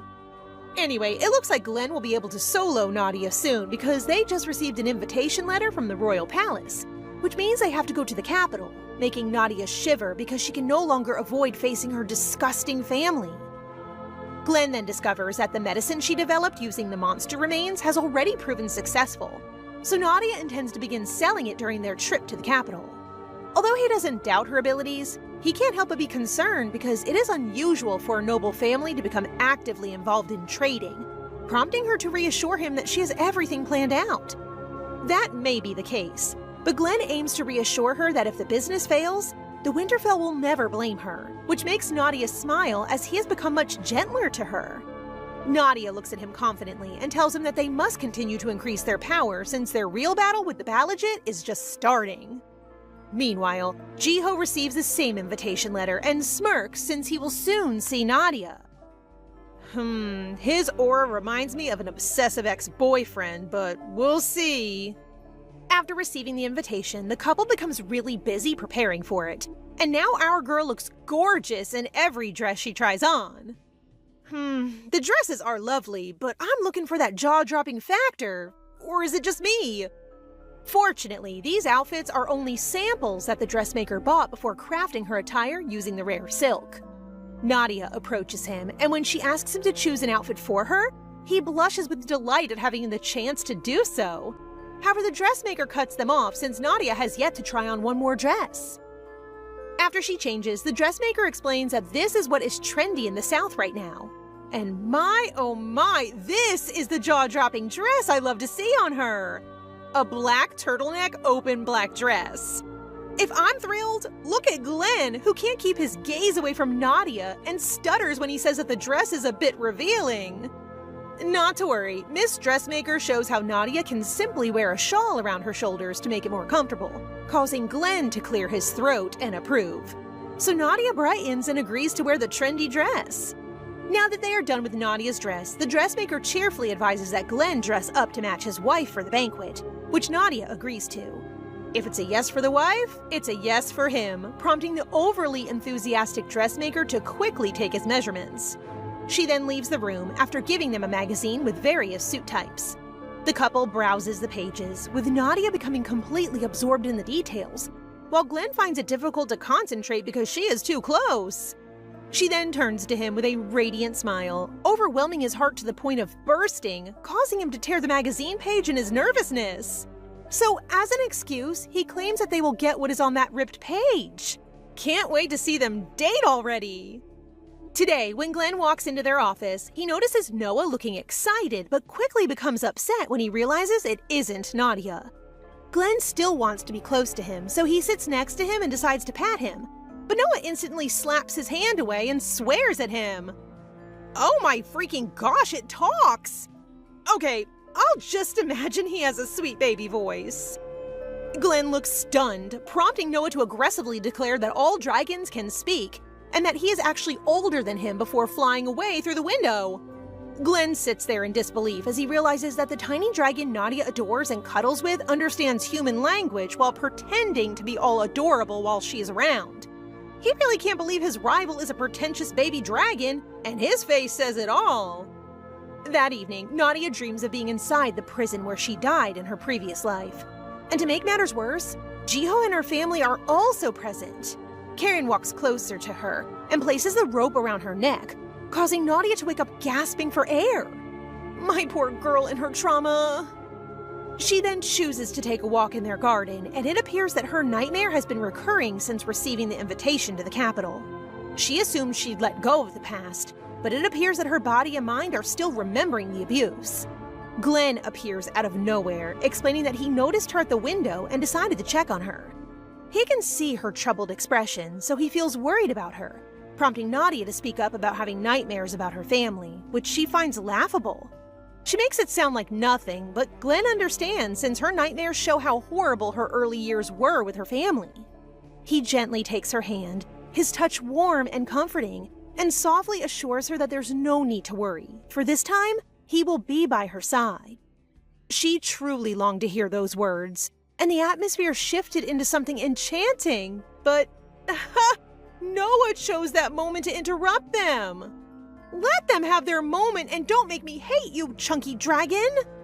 This dragon acts scared, prompting Nadia to cuddle and pat her baby before returning to the mansion.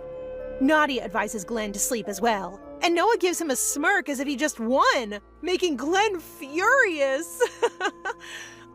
Their trip to the capital has finally arrived, and the baby dragon must stay at home, so he uses that charming, teary expression to make Nadia conflicted. But just as Noah interrupted his night with Nadia, Glenn interrupts his. He snatches Noah, hands him off to his dad, and then proceeds to smirk as a payback, which makes Noah cry. I enjoy how these two are silently competing for Nadia's attention. Anyway, as soon as Nadia enters her carriage, she puts on her mother's necklace, and she reminds herself that Glenn is with her now, so she is more than ready to face her fears. Her family, Jiho, and the South. Our girl has gone a long way, and I'm glad she revealed her secrets with Glenn because now she has the confidence to fight back. Glenn and Nadia journey serenely toward the capital, savoring hushed evenings under starlit skies and lingering by fields awash with blooming flowers. For days, their carriage glides through this gentle, dreamlike landscape until at last, their destination appears on the horizon. As they arrive at Count Fried's mansion, a wave of anxiety washes over Nadia. Sensing her unease, Glenn offers gentle reassurance, and Nadia finds comfort in his steady confidence. Count Fried greets the couple warmly at his mansion and introduces his daughter, Rivery, who will be their gracious hostess. Rivery welcomes them with a gentle, innocent charm and elegant poise. Nadia gazes at Rivery, memories from a past life flickering in her mind. She recalls that Rivery once married Glenn, though their union ended abruptly when Rivery was cast out as a spy. Afterward, Rivery leads them on a tour of the mansion. Nadia cannot help but marvel at the beauty surrounding her, especially the artwork adorning the halls and the striking statue that catches her eye. Rivery beams at the praise and shyly reveals that she created the artwork herself, including the statue. She insists with modesty that her skills are still far from perfect. Next, Rivery starts making advances towards Glenn by asking him to one of her museums, but Glenn rejects them and even calls out Rivery's flirty behavior, making her embarrassed. Oh great, another pick-me-up girl. Later that night, Count Fried asks how they found the mansion. Nadia remarks on its beauty, and Glenn agrees, his gaze lingering on her. Rivery, noticing this, quickly interjects, expressing her flattery that Glenn admires her work. Nadia observes how Rivery directs all her attention to Glenn, deliberately excluding her, but she lets it go as weariness settles in. Glenn notices Nadia's fatigue and promptly excuses them both so they can rest. When Nadia and Glenn reach their room, they go to the bathroom and discover the bathtub is unexpectedly tiny, scarcely big enough for one. Though they have bathed together before, the tight quarters now make the prospect of squeezing in together feel awkward and overly intimate, leaving them unsure how to proceed. The awkwardness unsettles Nadia. Cheeks flushed, she quickly excuses herself and tells Glenn to freshen up first. As she leaves, the tension between them lingers in the air. As Nadia paces the hall, sharp voices catch her attention from a nearby room. Curious, she peers inside and sees Count Fried and Rivery locked in a heated argument. Count Fried, unaware of Nadia's presence, berates Rivery for failing to draw Glenn's attention away from Nadia. He accuses her of not trying hard enough to win Glenn over. His anger grows as he recalls that Nadia's father once hatched a similar scheme, using his own daughter as a pawn to gain the Emperor's favor. Count Fried again chastises Reverie for the botched scheme, pressing her to devise a way to seduce Glenn. She has only one day left. As Nadia listens, it hits her that she and Reverie are both being used by their fathers. Her initial shock gives way for sympathy for Reverie, who is trapped as well. Later, Nadia notices the sadness in Reverie's eyes and decides to approach her. Inside Reverie's room, she spots pieces of fabric tied together beneath the bed. Concerned, Nadia invents reasons to linger, gently urging Reverie not to do anything rash. Make her a friend, Nadia! When she hears this, Reverie tries to distance herself from Nadia, insisting that someone raised in warmth and affection could never understand her pain. But Nadia gently interrupts, revealing that she too has been used by her father as a pawn for political advantage, and knows exactly what Reverie is going through. With this revelation, Reverie's anger softens. The two begin a heartfelt conversation, and Reverie admits she never realized Nadia had been sharing her struggles. She apologizes for the harsh words she used that morning. Nadia comforts Reverie, promising that one day she will find a way to escape her father's control, and gently suggests that giving up is not the answer. Reverie looks at Nadia in surprise, explaining that she never considered such a thing. The tied-up clothes are simply her way of coping with stress, and she invites Nadia to follow her somewhere special. Nadia agrees, but is stunned when Reverie suddenly grabs her hand and leaps out the window, using the clothes to swing them to safety. When they arrive at Reverie's secret spot, Nadia is awestruck by the shimmering beauty of the lake under the night sky. Reverie smiles and confides that this place reminds her of her mother. She paints here in secret since her father dismisses her passion and insists she only needs to marry well, not study art. Though she has felt trapped, hearing Nadia's story gives her hope that she too can one day be free. The next morning, as they travel to the capital, Glenn notices how close Nadia and Reverie have become. Nadia admits it is the first time she has ever had friends. Glad they have become friends!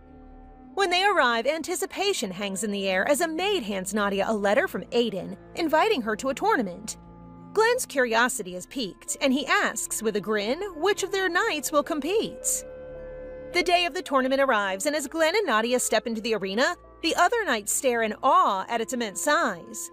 Nadia, unfazed and carrying a subtle air of confidence, casually mentions that the arena is usually used for gladiator events. Glenn, sensing her ease, realizes with a mix of surprise and admiration that Nadia is no stranger to such spectacles. After taking in the surroundings, Nadia and Glenn make their way through the arena corridors. They soon cross paths with her father and Karine. Nadia greets them, but her words lack the warmth one might expect from family. A short while passes before the competition begins. As the matches drag on, Nadia grows bored and a bit drowsy. She tells Glenn that watching bloody fights is not really her thing. Glenn asks if she is at least curious about who will win the Golden Rose. Nadia admits she is a little curious, but says the prize itself does not interest her much since it is just a golden rose with little real value. Hearing Nadia's words, Glenn suddenly feels the urge to join the competition himself, rather than let Fabian take his place. Just then, as they turn back to the arena, they catch sight of Fabian already competing. Unfortunately, he loses. It seems someone is eager to impress his wife. The competition continues, and amid the crowd's excitement, a surprise unfolds. The audience gasps when Jiho steps into the competition. Nadia, however, already knows how this will play out. Just as before, Jiho wins every match, but instead of accepting the Golden Rose, he surprises everyone by asking the Emperor for a duel with Glenn. Glenn agrees without hesitation. Nadia, anxious about Glenn's duel, instinctively offers her handkerchief, a cherished tradition for protection. She gently urges him to stay safe. Glenn, moved by the gesture, gratefully accepts and assures her that whatever happens, he is already content. In the ring, Glenn questions Jiho about his intentions and the recipient of the Golden Rose if he wins. Jiho casually replies that tradition says he should give it to his lord's daughter Karine, but since Glenn will lose, he plans to present it to Nadia. During the fight, Jiho claims Glenn's relationship with Nadia is doomed. Glenn bristles at Jiho's obsession, but forces him to stay focused. Jiho adds he'll soon have a chance with Nadia since the Duke doesn't want her with Glenn. Glenn responds that being with him may be Nadia's choice, not the Duke's, infuriating Jiho. Despite the fierce struggle, Jiho loses to Glenn and stares at him stunned. "Serves you right, fool!" Sensing the growing tension and unease among the onlookers, the Emperor calls a halt to the game. Glenn, determined and proud, insists that a duel only ends when someone admits defeat. Jiho hesitates, his frustration clear, but reluctantly agrees. As they shake hands and exchange genuine compliments on each other's skills, Jiho, cheeks flushed with both embarrassment and admiration, promises that next time he will not back down so easily. Afterward, feeling a surge of pride, Glenn presents the golden rose to Nadia, who accepts it with a radiant, joyful smile. Seeing her happiness, Glenn grins and jokes that he should have competed himself instead of Fabian, masking his own relief and excitement. Nadia laughs, her voice tinged with surprise, and admits she never realized how much she longed for the golden rose until this moment. As her prize, she shyly asks Glenn to lean closer, and when he does, she impulsively gives him a quick kiss, her cheeks glowing with excitement, drawing cheers and knowing smiles from the crowd. Later that day, riding in the carriage, Duke Balajit quietly observes that Glenn appears even stronger than Jiho, one of the finest knights. He adds that Karine did not express disappointment about missing the golden rose. Karine calmly replies that showing emotions would only reveal to the Winterfell family how much they value victory in a trivial contest. The Duke nods, remarking that her cleverness may prove as valuable as her sister's. He then announces plans to invite Nadia and Glenn to their home. That night, Karine vents about how her father seems to favor Nadia, especially since she left for the Winterfell household. She quietly notes that the family's fortunes have improved since Nadia's arrival, and wonders whether Nadia played a role in curing the Black Death. The maid reassures Karine that she is just as capable, allowing Karine to regain her composure. Such a foolish sister! The next day, Nadia receives an invitation to dinner at her father's house. Turning to Glenn for permission, she finds him agreeing without hesitation. Understanding her situation, Nadia explains that her father suspects she's a spy sent by the Winterfell family, and that she needs to meet him alone. She reassures Glenn not to worry, and he responds by telling her he trusts her completely. Later, as Nadia prepares for the evening, she spots a tail poking out from the clothing rack. Curious, she investigates and is startled to find Noah hiding there. Sensing the commotion, Glenn catches wind of this and gives Noah a stern scolding. When Nadia and Glenn arrive at the Balajit mansion for dinner with her family, the meal begins awkwardly. Karine, Nadia's sister, quickly notices Nadia's transformed and elegant appearance. Though everyone exchanges polite words, underlying tension surfaces as Karine tries to unsettle Nadia by drawing attention to her new possessions and hinting at how happy she must be. Listening to the family converse, Glenn notices that, although they might sound harmonious, the feeling is somehow uncomfortable. Next, the Duke requests that Nadia stay overnight so he can speak with her, and she agrees. Later that night, Nadia walks Glenn to the door. Glenn hesitates, uneasy about leaving her behind, but Nadia reassures him that she will be fine. With a gentle kiss, Glenn finally says goodbye before departing. Such a cute couple! Afterward, Nadia makes her way to the Duke's office, where he immediately begins questioning her about her closeness with Glenn. Nadia calmly explains that she only befriended Glenn to stay in their good graces, since she is living outside her own territory. The Duke presses further, asking what Nadia did to earn Glenn's trust. She reveals that she shared the money she earned from the thorn vine herb. Satisfied for the moment, the Duke asks if she knows anything about the Valen Castle plot. Nadia insists she is not trusted enough to attend private meetings. The Duke seems to accept her answer.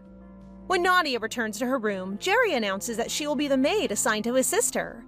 Nadia remains silent, already aware that Jerry cannot be trusted. Left alone, Nadia is startled to find Noah waiting for her. She agrees to let him stay the night. As she arranges the blankets, a foul odor catches her attention. She immediately suspects Karine is behind it. Determined to get revenge, Nadia quickly hatches a plan. She instructs the maid to fetch her allergy pills. She claims the sheets are triggering her symptoms. Meanwhile, Karine is walking towards Nadia's room, since she is also planning something evil against Nadia after receiving reports about what their father and Nadia talk about, because she has a butler who is stealing from them and blackmails him into telling her this information.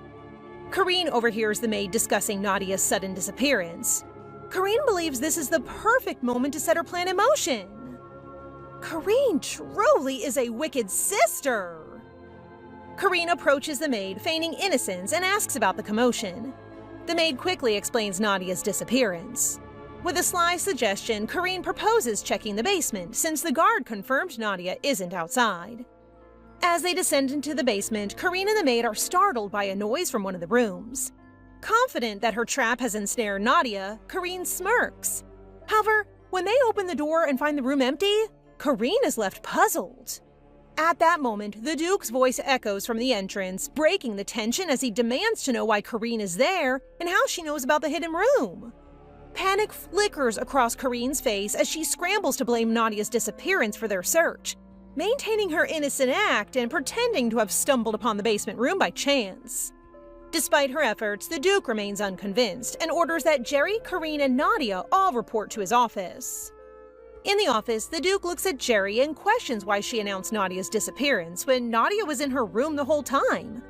Jerry fumbles for an excuse but quickly gives in, confessing that it was all Karine's scheme and that she was merely following orders. Nadia allows herself a small, knowing smile. In the past, Karine's tricks would have put her in danger, but now, Nadia is wise enough not to fall for them. She crosses the line and interrogates how she knows that place in the basement. Serves you right, Karine! Under pressure, Karine again blames Nadia, claiming concern for their father. She warns him about Nadia and accuses her of secretly helping the Winterfell family. As Karine speaks, the Duke's disappointment deepens. He wonders if her mistakes are the reason their secret may have leaked, and suspects she could be the culprit Lord Colt warned of. The next day, Karine sits miserably in the carriage, brooding over her year-long exile to the monastery. She tries to reassure herself, but anxiety gnaws at her. Nadia approaches, undeterred by Karine's bravado about being the legitimate daughter. With a sly smile, Nadia questions why none of them resemble their father and points out that if Karine were truly legitimate, she would have been married off by now. Instead, their father trains Aiden as his heir. Nadia twists the knife further, suggesting that their father keeps them close only because he cannot have children of his own. This made Karine's anger flare, but memories of past whispers haunt her. People have always questioned her place in the family, which has fueled her obsession with being blonde. The carriage leaves the mansion. Nadia silently bids farewell and hopes that Karine meets a miserable end. Ugh, my sweetest revenge. The next day, Nadia and Noah return to Winterfell, where Glenn is already waiting, his curiosity about Noah's absence satisfied. Glenn admits he wishes he could spend more time with Nadia, but duty summons him to a council meeting at the palace. Sensing an opportunity, Nadia asks to accompany him, eager to speak with Empress Griselda. Glenn consents immediately. Love a man who follows his wife. Inside the palace, Griselda meets Nadia with a probing glance, intrigued by her unexpected visit. In response, Nadia gifts the Empress a necklace strung with a gleaming black pearl, a rare gem from the dragon's hoard. After putting it on, the Empress cannot help but admire the necklace's allure. Nadia then presents Glenn's gift, explaining that the powder is smooth and light in the skin to the sheen of white jade. Nadia explains that after the plague, they realized many lives could have been spared if an antidote had existed, and so invested in pharmaceutical research. The Empress accepts the powder, remarking that she scarcely needs such remedies. After the meeting, Nadia feels confident that her scheme will succeed. When the Empress notices the powder's impact on the ladies who use it, her pride will ensure she soon craves more for herself. Later, Nadia encounters Prince Frey, who radiates relaxed charm. After a brief, genial conversation, they part ways. As Frey heads to the meeting room, he runs into Glenn and cheerfully declares that today, he plans to back Glenn and oppose anything the Duke proposes. Glenn, however, gives Frey a serious look and urges him not to do this, warning that it could send the wrong signal to the Emperor. Right now, Glenn is seen as a traitor who might split the North from the Empire. Frey, surprised, asks why Glenn offers advice instead of accepting support. Glenn replies that, above all, he serves the Emperor and remains loyal to the Empire. Frey starts to realize Glenn is not the villain the Duke claims. At the meeting, the scene shifts as officials gather to discuss how to handle the additional tax for the newly annexed Reina region of Winterfell. Glenn requests that the Emperor align the tax rates with Winterfell standards, since the region is now part of their territory. He points out that even though the royal family collects lower taxes from the north, they are earning less overall because many Winterfell residents have migrated, and new cultivation has only just begun. After considering Glenn's request, Frey proposes a compromise. Set the tax rate at a midpoint between the original and Winterfell's rates. The Emperor agrees to this balanced solution. A few days later, as planned, Nadia visits her father, ready to play her part now that Glenn has won Frey's trust. During their conversation, Nadia reports that Glenn is gaining Frey's favor, something the Duke also noticed during the meeting. She suggests they eliminate this growing threat, leaving the Duke deep in thought. Building on Nadia's update, the Duke instructs her to return and keep spying on Winterfell. As Nadia leaves, the Duke turns to Jiho, who has been hiding, and asks for his thoughts on the situation. "Please don't mess this up, Jiho." After Nadia leaves, the Duke turns to Jiho, questioning whether she remains a true ally. Though Nadia has proven herself, the Duke still suspects his daughter is manipulating him, perhaps only provoking the idea that the first prince intends to rise from the stone. Jiho notes that despite Frey's foolishness, he is the first legitimate son. Removing him won't be easy. Only the voice of God can disqualify him. The following day, while Nadia is happy that the Empress is requesting the powder and that her plan is progressing, Glenn arrives and informs him of the rumors circulating about Frey. If the prince is unworthy to take the crown, then a great calamity will befall, and the moon will disappear. Hearing this, Nadia wonders who could scheme this, knowing her father only creates plagues. She recalls Jiho teaching her about solar eclipses and telling her it was only a natural phenomenon, not a calamity, as others think. Because of this, Nadia already realizes it's his doing. Jiho, that bastard! Nadia asks Glenn to trust her and follow her instructions without hesitation. Glenn immediately agrees, offering his loyalty without question. The following day, Nadia meets with a disappointed Frey, who can't believe that his brother is already plotting for the throne and thinks that he is only deluding himself. Frey asks Nadia if letting Liam take control of the kingdom had truly been the right choice. But as he reflects on Liam's recent actions, worry slowly consumes him. Frey realizes his brother is no longer aiming for peace and may already be preparing for war. What troubles him even more is the loneliness creeping into his heart. The people he once trusted are no longer by his side, leaving Frey feeling isolated during the kingdom's most dangerous moment. Meanwhile, Liam seems completely unfazed. Even after hearing about Glenn's possible ties to Frey, Liam remains convinced that nobody holds more power than him now. Ugh, what's this guy's problem anyways? His thoughts are interrupted when someone suddenly rushes into his room with news about the rumored eclipse disaster. Although Liam dismisses the stories as superstition, he still suspects Frey's group may be using the rumors to manipulate public fear. However, one thing continues bothering him: the prediction of a flood. Liam cannot understand how anyone could predict such a disaster so precisely, making him act more cautiously moving forward. Because of this, he decides to continue their plans in secret. The next morning, Nadia is relieved to hear Liam's side has not acted yet. Her prediction had been correct once again, finally giving their group enough time to prepare their next move. Several days pass, and the silence surrounding Liam's side only makes everyone more anxious. One morning, Fabian interrupts the guards during patrol, worried about both Glenn and Nadia after hearing no recent updates regarding the kingdom's situation. The Knights quickly realize another issue entirely. Glenn and Nadia have been strangely distant lately. The group immediately panics at the thought of the couple having problems. Not the Knights stressing harder than the actual married couple. To them, surviving under Glenn is manageable, but losing Nadia's presence would make life around the estate unbearable. So naturally, the Knights begin secretly discussing ways to help fix the situation. Meanwhile, inside Glenn's office, the couple quietly work side by side, handling the chaos caused by Jiho's rumors. Even without speaking much, the tension between them is obvious. Nadia keeps remembering how Glenn had secretly cared for her with the guards' help, making her heart race all over again. I honestly don't know why they even bother lying about their affection in front of everyone when it's clear all their acting is real. Noticing her reaction, Glenn moves closer and casually suggests going on a date since they are newlyweds after all. Nadia immediately turns red and hides her face before agreeing once their work is finished. Deep down, she quietly hopes this marriage lasts longer than expected. As gloomy clouds cover the sky, Liam waits for the eclipse, convinced the predicted flood is impossible.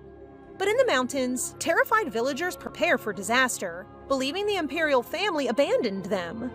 Just as tensions rise, royal knights suddenly arrive to escort everyone safely to shelter. Okay, wait. That entrance was actually so cool. As heavy rain continues pouring outside, Glenn and Nadia remain near the fireplace together. Wanting to comfort her, Glenn prepares warm tea and sweets while quietly staying by her side as she waits anxiously for news from Frey. Days earlier, Nadia had advised Frey on how to regain the king's trust. She believed that if both the nobles and the king started relying on him again, the kingdom would eventually recognize who truly deserved the throne. Although Frey still hasn't replied, Glenn continues supporting Nadia without hesitation, fully aware of how important this goal is to her. Nadia is touched by his loyalty and suddenly realizes she sometimes forgets they are genuinely husband and wife now. Later, Nadia, Glenn, and the knights head to the village to inspect the storm's damage. Thankfully, the evacuation succeeded and no villagers remain behind. There, they unexpectedly run into Frey, who questions how Jiho managed to predict the flood so accurately. Though Nadia avoids revealing too much, Frey quickly notices Glenn's involvement and wonders why the Winterfell family is helping him despite all his scandals. Unable to tell him the full truth, Nadia simply claims she believes Liam is unfit to rule and that Frey deserves the throne instead. Her words deeply move him, earning his sincere gratitude. Meanwhile, Glenn quietly grows jealous seeing the two together and immediately pulls Nadia closer to him. Oh, Glenn, Nadia doesn't even think of Frey as more than an annoying brother. Far away, Duke Balajit furiously crushes a document while calling Nadia's name. It takes Duke Balajit far too long to realize Nadia had been deceiving them this entire time. Furious over being outplayed, he finally erupts in anger after piecing together everything she had secretly been doing behind the scenes. Oh, he is mad now. After hearing excuses about Nadia delaying her return because of beauty treatments, the Duke immediately orders Aiden to summon her. At this point, he is completely fed up with her constant lies and suspicious behavior. The following day, Nadia visits the Empress, who is still heartbroken over Liam's house arrest. Despite personally disliking Liam, Nadia gently shifts the conversation and presents a new batch of beauty medicine she prepared instead. The Empress quickly brightens up and happily thanks her before Nadia finally leaves the palace to return to the Winterfell estate. But the moment she approaches Fabian outside, someone suddenly grabs her from behind. It turns out to be Jiho, who urgently apologizes before revealing troubling news regarding Duke Balajit. The moment Nadia hears her father's name, her entire expression stiffens. Jiho explains that the Duke has started suspecting her involvement in recent events. Nadia immediately denies betraying her own family, but Jiho's sharp gaze and strangely intense attitude leave her unsettled. This guy is pissing me off even more. What unsettles her even more is Jiho reminding her that she will soon be leaving the capital. Just as Nadia tries to end the conversation, Jiho suddenly stops her, asking if they had met before in a past he cannot fully remember. A blurry memory flashes through his mind as forgotten words slowly begin resurfacing. Nadia grows visibly nervous as Jiho continues recalling fragments from the previous timeline. The more he speaks, the more unsettled she becomes, worried that his lost memories may slowly be returning. Oh, hell no! This man better not get in my girl's way! I don't want some man-child taking her away from Glenn! Nuh-uh! Still, Nadia tries brushing it off by claiming he may simply be overwhelmed or feeling guilty lately. She even awkwardly suggests he see a doctor while attempting to end the conversation and leave. But Jiho refuses to let the matter go so easily. He keeps pressing her, desperate to confirm whether the memories replaying in his head are real. Thankfully, Fabian suddenly appears and unintentionally rescues Nadia from the tense situation. Relieved, she quickly leaves with him, though Jiho's strange behavior continues bothering her. Nadia realizes she must be far more careful around him from now on, since his memories returning could bring even greater chaos later. Unfortunately, Fabian soon delivers another troubling update. Frey's teacher has suddenly quit. Outside the palace, Frey quietly blames himself, convinced Nadia would be disappointed in him once she hears the news. When he suddenly notices Nadia standing nearby, he initially assumes she's just another hallucination caused by stress. The poor man looks genuinely shocked when he realizes she is actually there. Expecting criticism, Frey hurriedly apologizes for his poor studies, only to be surprised when Nadia calmly asks what truly happened with his teacher instead. As Frey explains everything, Nadia quickly notices a disturbing pattern involving his former tutors. The moment she learns they were all assigned by the Empress, she finally realizes someone has been intentionally destroying Frey's confidence for years. Seeing similarities to her own painful past, Nadia encourages Frey to seek help from Count Ordel instead. Somewhere in the capital, Count Ordel quietly waits by the window, still hoping Frey will someday come visit him. Despite the years that passed and the painful distance between them, the Count never fully gave up on his nephew. The moment a servant announces Frey's arrival, Count Ordel immediately rushes out to meet him. Still, he greets Frey coldly at first, assuming the visit may carry bad intentions and insisting he plans to leave soon anyway. Before the Count can push him away, Frey suddenly grabs his hand and sincerely apologizes for everything that happened in the past, including taking so long to finally come see him. My boy finally got someone he can truly call family! Later, Frey visits Nadia and happily shares that he and Count Ordel have finally reconciled. Though they cannot talk for long, Nadia feels relieved knowing Frey finally has someone dependable beside him in the capital. Wanting to thank her for believing in him, Frey gives Nadia one of his mother's treasured keepsakes. Nadia is genuinely touched by the heartfelt gesture, but nearby, Glenn watches the entire exchange with growing jealousy. The man grits his teeth loudly enough for even Nadia to notice. Jealous Glenn truly appears at the funniest times. Soon after, Nadia receives a letter from Reverie, asking her to visit before leaving the capital. When Nadia and Glenn arrive at the art district, Reverie excitedly drags Nadia around to show off the famous exhibitions. Then, wanting time alone with Nadia, she sends Glenn and Fabian away to buy 15 parfaits. But the moment Glenn disappears from sight, someone suddenly grabs Nadia's hand and quietly tells her to follow him. Just as Nadia finds herself cornered by a suspicious stranger, Reverie suddenly knocks the man away and scolds him for acting recklessly despite her instructions. She quickly apologizes and admits she hired mercenaries to distract Glenn in the night so she could secretly spend time alone with Nadia. Completely confused, Nadia asks why she went through all that trouble. Reverie only smirks and reveals she wanted to show Nadia a special place hidden from everyone else.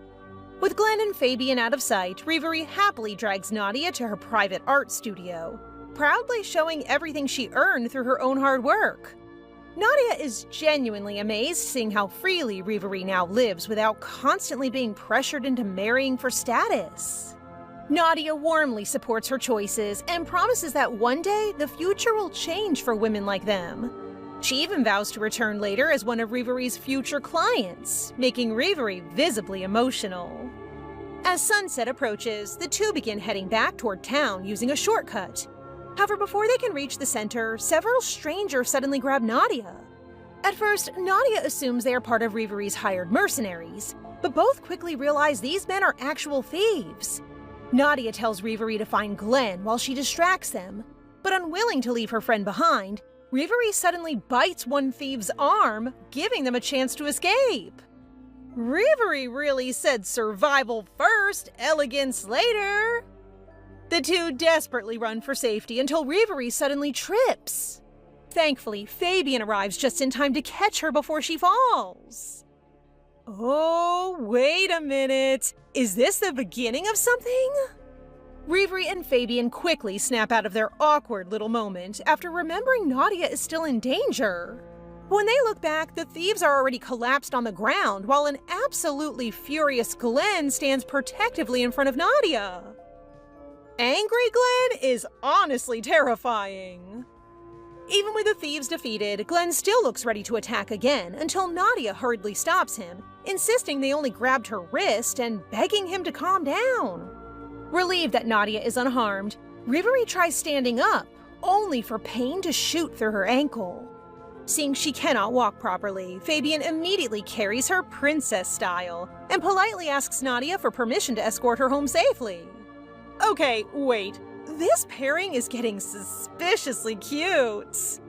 Since Nadia still looks shaken from the incident, Glenn decides to stay by her side while Fabian takes Reverie home alone.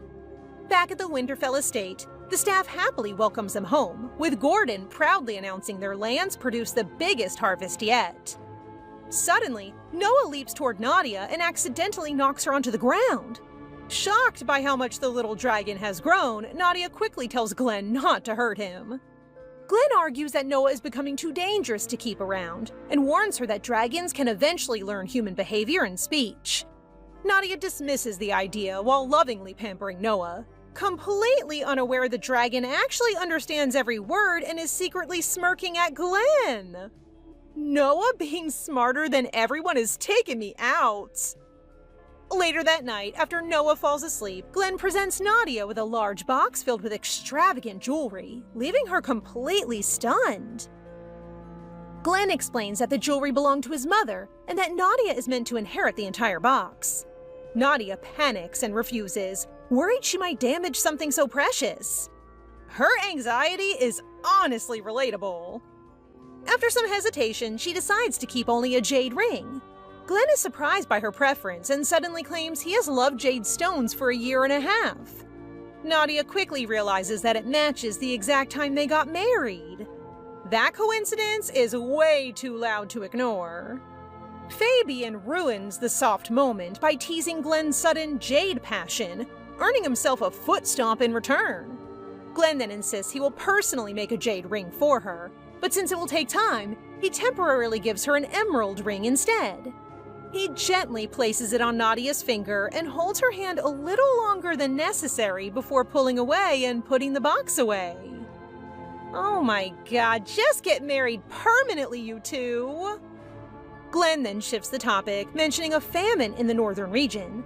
Nadia suggests holding a hunting tournament, and Glenn immediately agrees, trusting her judgment. As work piles up due to Nadia's booming business, Glenn insists she rest and even offers to handle things for her. Nadia quietly watches him leave, suddenly feeling uneasy and strangely jealous at the idea of him treating someone else the same way. During the hunting tournament, nobles treat Nadia with unusual respect ever since the Jade incident. Glenn also openly shows affection toward her, making things even more noticeable. While hunting with Giscard, Nadia encounters a sudden ferocious bear blocking their path. The bear roars violently, spooking Nadia's horse until she loses control and falls. Before she can hit the ground, Glenn rushes in and saves her, striking the beast down in a single blow. Blood stains him as silence returns. That entrance was honestly insane! I'd fawn immediately if a guy actually saved me from a monster! Nadia immediately checks if he is hurt, panic clear in her voice. Glenn, still keeping a composed face, softly insists it was only a minor scratch, though he clearly enjoys her concern. They return to the tent and Nadia waits outside the medical area, guilt weighing heavily on her. Fabian tries to reassure her that Glenn is strong enough to handle worse, but she barely listens and heads inside anyway. Inside, she sees Glenn with his head bandaged, which sends her into full panic. She rushes forward and hugs him tightly, apologizing repeatedly. Glenn hugs her back, quietly comforting her and saying he is fine. Still unconvinced, Nadia insists on checking him herself and refuses to leave his side until she is sure he's completely okay. She really switched into full caretaker mode. Glenn appreciates her care but quickly realizes how intensely overprotective she has become after the incident. Meanwhile, Nadia remains firmly glued to him even after the tournament ends. Just then, a letter arrives informing Glenn that the eastern castles have been overtaken by demons. The news shifts everything instantly. Nadia stiffens, sensing the moment she feared has finally arrived. Far away, Duke Balajit grows even more suspicious of her connection to the northern region. Duke Balaj's allies begin questioning Nadia's loyalty, convinced she may have already betrayed them. The tension spreads quickly as doubt grows within their circle. I mean, are they that stupid not to realize all her plans weren't benefiting them? The Duke eventually admits that their suspicions might be correct, angrily claiming he has completely lost control over Nadia and cursing her name in frustration. Jiho, who has been listening nearby, looks ready to act, but a knight interrupts him and urgently orders the Duke to return to Tantal Castle immediately. The situation escalates as everyone realizes demons may have already taken over the eastern region, forcing them to prepare for defense. Meanwhile, in the capital, news of the eastern invasion spreads rapidly. Frey grows anxious and seeks Count Ordell's opinion, but the Count calmly reassures him that the Royal Knights can protect the capital and that it is not their immediate concern. Frey disagrees, still worried about the kingdom's wider safety and the other regions under attack. As he waits for Nadia's response, a letter finally arrives. Frey eagerly reads her message, relief washing over him when he learns the capital is secure and their plans are progressing as intended. With the king's influence and the feudal lords mobilized, the army is divided into 5 divisions in preparation for war. Nadia reflects on how long the coming war may last, missing Glenn even more during his time away in the north. Just by how much you miss him, you still think of divorcing him? Hell no! You clearly love this man! Glenn, surprised, keeps asking if she truly means she will miss him. Flustered, Nadia stops him and instead asks for a favor. Glenn immediately pulls her closer, eager to hear what she wants. That evening, Duke Balajit receives troubling news about the king's strategy, learning that the Royal Knights have been divided into 5 separate groups. He finds the decision unusual and immediately questions whether Frey truly came up with it. He wonders who might be guiding the strategy behind the scenes, especially with Aiden positioned within the army despite being from House Balajit. Still, he eventually accepts the king's order and decides to prioritize Aiden's safety. Aiden later leaves the office, sighing in frustration at how the Duke continues to treat him like a child. The strict father energy is strong with this one, even though he ain't your dad. Jiho suddenly appears and starts a conversation with Aiden, discussing their roles in the upcoming war. During the talk, Jiho smiles eerily at the thought of facing Glenn again, confidently vowing he will not lose this time and revealing parts of his plan. Aiden grows uneasy when Jiho mentions plans to flood the castle, showing little concern for noble casualties. Jiho, however, seems focused only on victory. He also questions Nadia's loyalty again and openly declares that once he wins the war in the north, he intends to take her with him. Meanwhile, in the northern region, Nadia feels increasingly unsettled as war draws closer. The maids notice her growing anxiety and try to comfort her. Lisa suggests she make a good luck charm for Glenn's sword, and Nadia agrees, carefully crafting it with her help. That night, Nadia visits Glenn and hands him the charm, asking him to return safely, as it will serve as her reminder of him. Nadia becomes nervous as Glenn quietly inspects the charm she made for him. For a moment, she even reaches out as if to take it back, overwhelmed by her own feelings. But Glenn stops her immediately, clearly pleased by her effort and thoughtfulness. Aw, please return home safely to your wifey, Glenn. As he steps closer, Nadia becomes flustered and tries to excuse herself, but Glenn gently holds her back. He wraps his arms around her from behind, asking her to stay a little longer while keeping her close. This moment is way too soft. Eventually, the time comes for war preparations. As they travel through the winter region, Glenn keeps the charm tied to his sword, proudly showing it as a promise to return to her safely. A year passes quickly. Winter arrives again, and the first snow of the season falls. Nadia steps out onto the balcony, quietly watching the snow drift down while praying for Glenn's safety once more. Far away on the battlefield, Glenn looks up at the falling snow as well. The cold air reminds him of her, and instead of exhaustion, he feels motivated, eager to return to Nadia. At last, after a long year of war, it finally comes to an end. They arrived at Balaxis, the great capital of the East, only to find a barren wasteland frozen in time.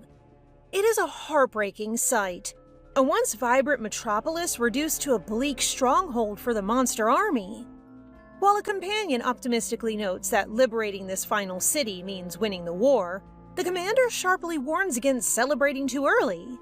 Almost instantly, their homecoming turns to ash as a devastating inferno engulfs the city. Narrowly surviving the blaze, the council convenes to assess the damage. Oddly, the fires left no human remains, leading to the horrifying realization that the citizens have been taken captive. Deeply moved, Glenn fears a similar tragedy striking the north. However, the council, led by Viscount Lafayette, refuses to risk their uncoordinated battalions for a rescue mission, choosing to prioritize the land over human lives. They mock Glenn's empathy and abruptly end the meeting, expecting him to break. Instead, the Marquis smirks with a secret plan. He told his great companion to come with him on his mission. The knight then warned him that it would be like walking into their own death trap. But for Glenn, it wasn't, because they will just pretend to do so and come back to spread the rumors that they had failed. It may not be a victorious battle, but the thought of the other noble houses abandoning the people for their own gain while the House of Winterfell chased them and risked their lives would be a noble deed that would bring their house to the pedestal. The knight was worried that his wife would become worried by the thought of him sacrificing his life. But then again, what husband wouldn't tell his wife his plan? It turns out that the Marquis's wife already knew the plan all along and just hoped for them to safely return to their noble house.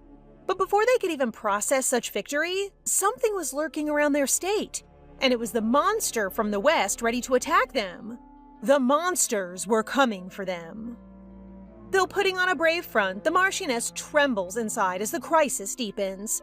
Stepping up, she orders the knights to secure the palace and barricade every entrance.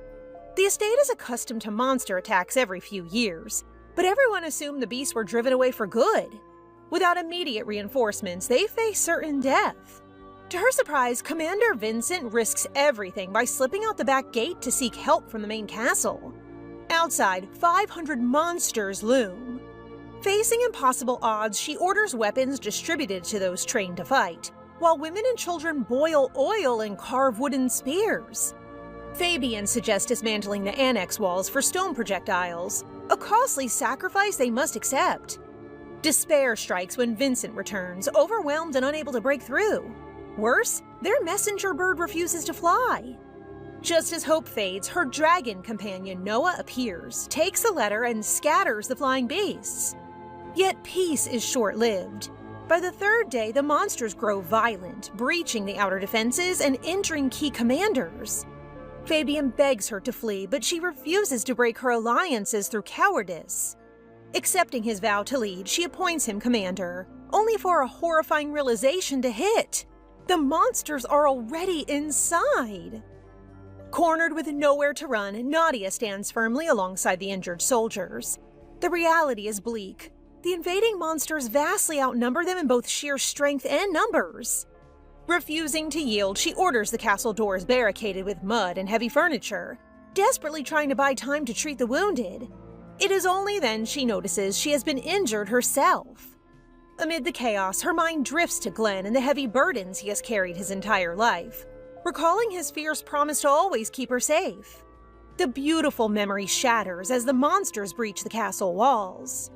Fabian begs her to flee, but Nadia refuses to abandon her people. Arming herself with a bow, she targets the beast's only weakness, their eyes, but she has only 2 arrows left. Her first shot misses the mark completely. As she nervously readies her final arrow, a powerful figure suddenly steps up behind her. He wraps his arms around her, gently correcting her posture and calming her rapid breathing. Confidence rushes through Nadia as she recognizes the man guiding her aim. Glenn has finally arrived. Seeing her husband and the arriving knights, the Marchioness lets out a deep sigh of relief, her tears finally falling. They actually did it. They held the line just long enough for reinforcements to save the estate. When she eventually wakes up in bed, a severe wave of muscle pain makes her wish the entire siege had been a dream. However, the heavy casualties are too real to ignore. Her immediate thoughts turn to the wounded men, and she anxiously asks about Fabian's condition. Hearing this, Glenn instantly sulks. He openly questions how she could focus on another man the moment she opens her eyes, especially after such a long, painful separation. Amused by his obvious jealousy, she tries to soothe his ego by pinching his cheeks and acting cute. Glenn softens, but the intimate moment shatters when she bluntly points out his flaky skin and heavy eye bags, noting he looks significantly older. Sir John interrupts the playful bickering, revealing that Glenn forced the army to march for 3 straight days and nights without rest to reach her. John also clarifies that Noah the dragon bypassed the main castle entirely, directly delivering the message by shockingly speaking in an eloquent human voice. Meanwhile, in his own chambers, a brooding Jiho reflects on his latest military achievements. Despite the praise from his peers, he feels completely defeated. The House of Winterfell has captured the kingdom's adoration for their heroic rescue, leaving Jiho to wonder if this brilliant political momentum is the real reason Nadia chose Glenn over him. Back at the castle, the perfectly matched couple prepares to host their grand victory banquet. In the grand banquet hall, Fabian and his knights drink to their heart's content, celebrating their hard-won survival and the Marquis's safe return. Their battle wounds have healed miraculously fast, a feat that men attribute to Nadia's mysterious antidote. Only Fabian knows the stomach-churning secret behind the tonic's regenerative properties. It is made from troll skin and blood. Wisely, he keeps this culinary horror story to himself, focusing instead on enjoying the 60-year-old wine Glenn generously provides. Watching the rowdy camaraderie from the sidelines, Glenn notices Nadia is already tipsy after a single shot. He gently coaxes his flushed wife into the serene castle gardens for some fresh air. Standing beneath the majestic millennial tree, Nadia casually mentions past nighttime picnics here with her maid and Fabian. Glenn's possessive jealousy flares instantly, but it melts away when she reveals her true purpose for visiting the tree. She came to wish for his eternal happiness, preparing herself to leave so he could find a love built on honesty rather than past deception. Stunned, Glenn steps closer and rejects her self-sacrificing plans. He gives her a choice: walk away or stay and accept his devotion. And it looks like she had made a very nice choice when she wakes up with love marks all over her body. Flushing at the memory of last night's passion, Nadia tries to escape the bed, only for Glenn's strong arms to trap her in a tight embrace. He confesses he stayed awake all night, completely captivated by her presence. When the maids prepare a warm bath, Glenn promptly dismisses them, eagerly offering to wash her himself. Nadia protests that she's not paralyzed, but her defiance only invites a predatory gleam into his eyes. He hovers over her once more, ensuring the Marchioness will not be walking comfortably for a week. Are we interrupting something here? Later that day, Glenn's father visits, pressuring the couple to produce an heir to secure the Winterfell lineage. Glenn defensively shields Nadia from the intense pressure, prompting a private retreat where marital tension erupts. Irritated that Nadia dismisses their recent intimacy as a mere alcohol-induced fluke, Glenn demands answers. Nadia tearfully confesses she feels unworthy, believing she merely used his affection in the past. Glenn fiercely rejects her guilt, praising how her brilliant leadership transformed their barren fields into fertile territory. He vows to erase her doubts, sealing his devotion with a deeply sincere kiss. Meanwhile, his father sits alone in the parlor, sipping tea, and wondering if his sudden family planning speech caused a lover's quarrel. Jiho recalls the past, remembering how Nadia once begged for his recognition, only to be cruelly cast aside. Now, seeing her thriving, he forms a lingering plot to reclaim her. It is really giving peak Toxic X energy. Meanwhile, summer ushers in Nadia and Glenn's second year in Winterfell. As the couple rows lazily down a sunlit stream, observing maids gossip about their shared bedroom and Glenn's strict nighttime privacy rules. The butler, Mr. Gordon, weeps tears of joy that the former Marquis's wish for an heir is nearing reality, quickly pivoting from crying to planning a shopping trip for nursery furniture. On the water, Glenn tenderly secures Nadia's sun hat against the northern breeze. He recalls his childhood in the sweltering south, mentioning a reserved young girl he once met who possessed brown hair, green eyes, and a striking resemblance to Nadia. Pulling her close, they lie down to rest, exhausted from their secret nighttime activities.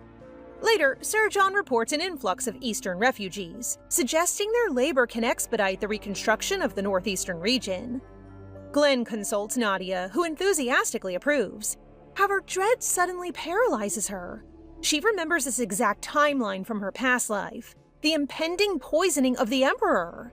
As her teacup shatters on the floor, Glenn gasps in worry. And on the other hand, Nadia has just realized that she's about to reach the anniversary of her own death.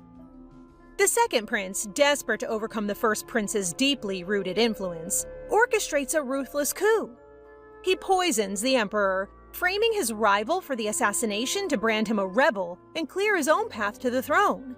In Nadia's past life, this calculated scheme succeeded perfectly, leading directly to the first prince's execution. This time, however, the tables have turned. During a heated council assembly, nobles argue over a suspicious last-minute will naming the second prince as the rightful heir.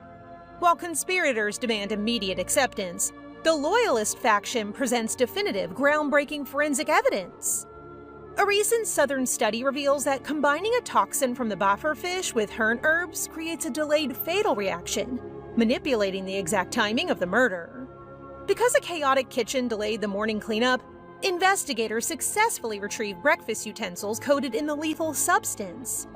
The definitive blow falls when a verified letter emerges, proving the second prince himself gifted the rare bufferfish to the palace. Exposed for both assassination and forgery, the second prince and his conspirators are branded as traitors and promptly stripped of their titles. Sitting safely across from Nadia, the first prince marvels at how her clandestine spy work altered history. Though he worries about a looming war between the North and South, he refuses to hide in the shadows any longer, asking Nadia to stand by his side as he pledges his absolute devotion. 2 years pass in Babel, culminating in November with the coronation of the new emperor, Frey. Peace shatters just a month later when the imperial family demands Count Odell relinquish custody of the sovereign, threatening a devastating war if he refuses to comply. For Nadia, having officially outlived the date of her past death, this uncharted future requires total reliance on her own wisdom. The exiled second prince remains a threat, the rebels endure, and her treacherous father escaped punishment entirely. Recognizing that the Southern Kingdom will eventually strike, Nadia realizes the corrupt noble's influence must be entirely eradicated before the impending North-South conflict begins. Meanwhile, her vindictive father and cousin finally discover her betrayal, cold-bloodedly declaring that Nadia is now a threat who must be eliminated. Ah, yes, disowning your daughter after being a disappointment. Classic noble parents move. Back in Winterfell, Glenn notices Nadia looking pale, but she quietly keeps her strategic anxieties to herself. Breaking the heavy silence, they express deep gratitude for each other. Nadia eagerly accepts Glenn's invitation to the year-end celebration, happily welcoming her 24th year, a milestone she never reached in her past life. After the exhausting banquet, Glenn accompanies her upstairs, hovering over her for a passionate private celebration of their own. Wrapped securely in Glenn's arms after their intimate encounter, Nadia stares into the quiet dark. While the embrace brings comfort, a lingering dread haunts her. With the new year approaching, she enters uncharted territory. Her knowledge of the future has expired, leaving her unable to foresee or bypass the tragedies ahead. As the inevitable storm between the North and South gathers, she realizes she must rely entirely on her own wit and the husband sleeping peacefully beside her. Predictably, peace shatters on the 15th day of the new year. The Northern Alliance formally accuses the second prince of treason, triggering Duke Valagi's fierce denunciation. As vassals hastily pick sides, the full-scale war between the factions erupts. A month into the campaign, Nadia consumes her days with quiet anxiety. The mage tried to distract her, but she remains distant until a messenger arrives with a letter from the front lines. Ecstatic, Nadia reads Glenn's reassuring words celebrating their first victory, her sudden smile inviting playful teasing from her staff. Meanwhile, Jiho broods in the shadows of his quarters, determined to join the vanguard to reclaim his family honor and face the Marquis of Winterfell. His plotting is cut short by the furious shouts of Count Fortuna.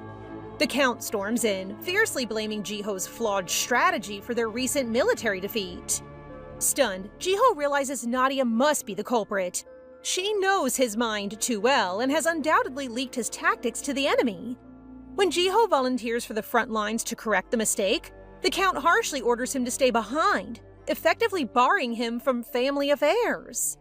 Left alone in the silence, Jiho weighs his options: obey the family orders, or defy them to salvage his pride.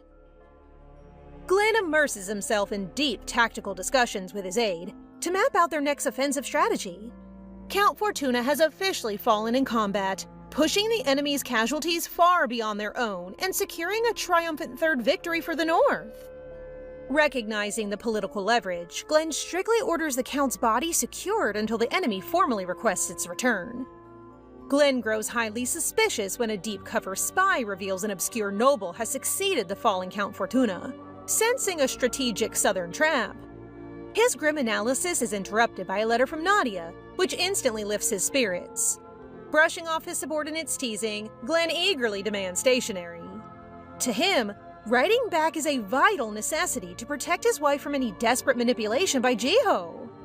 Aww.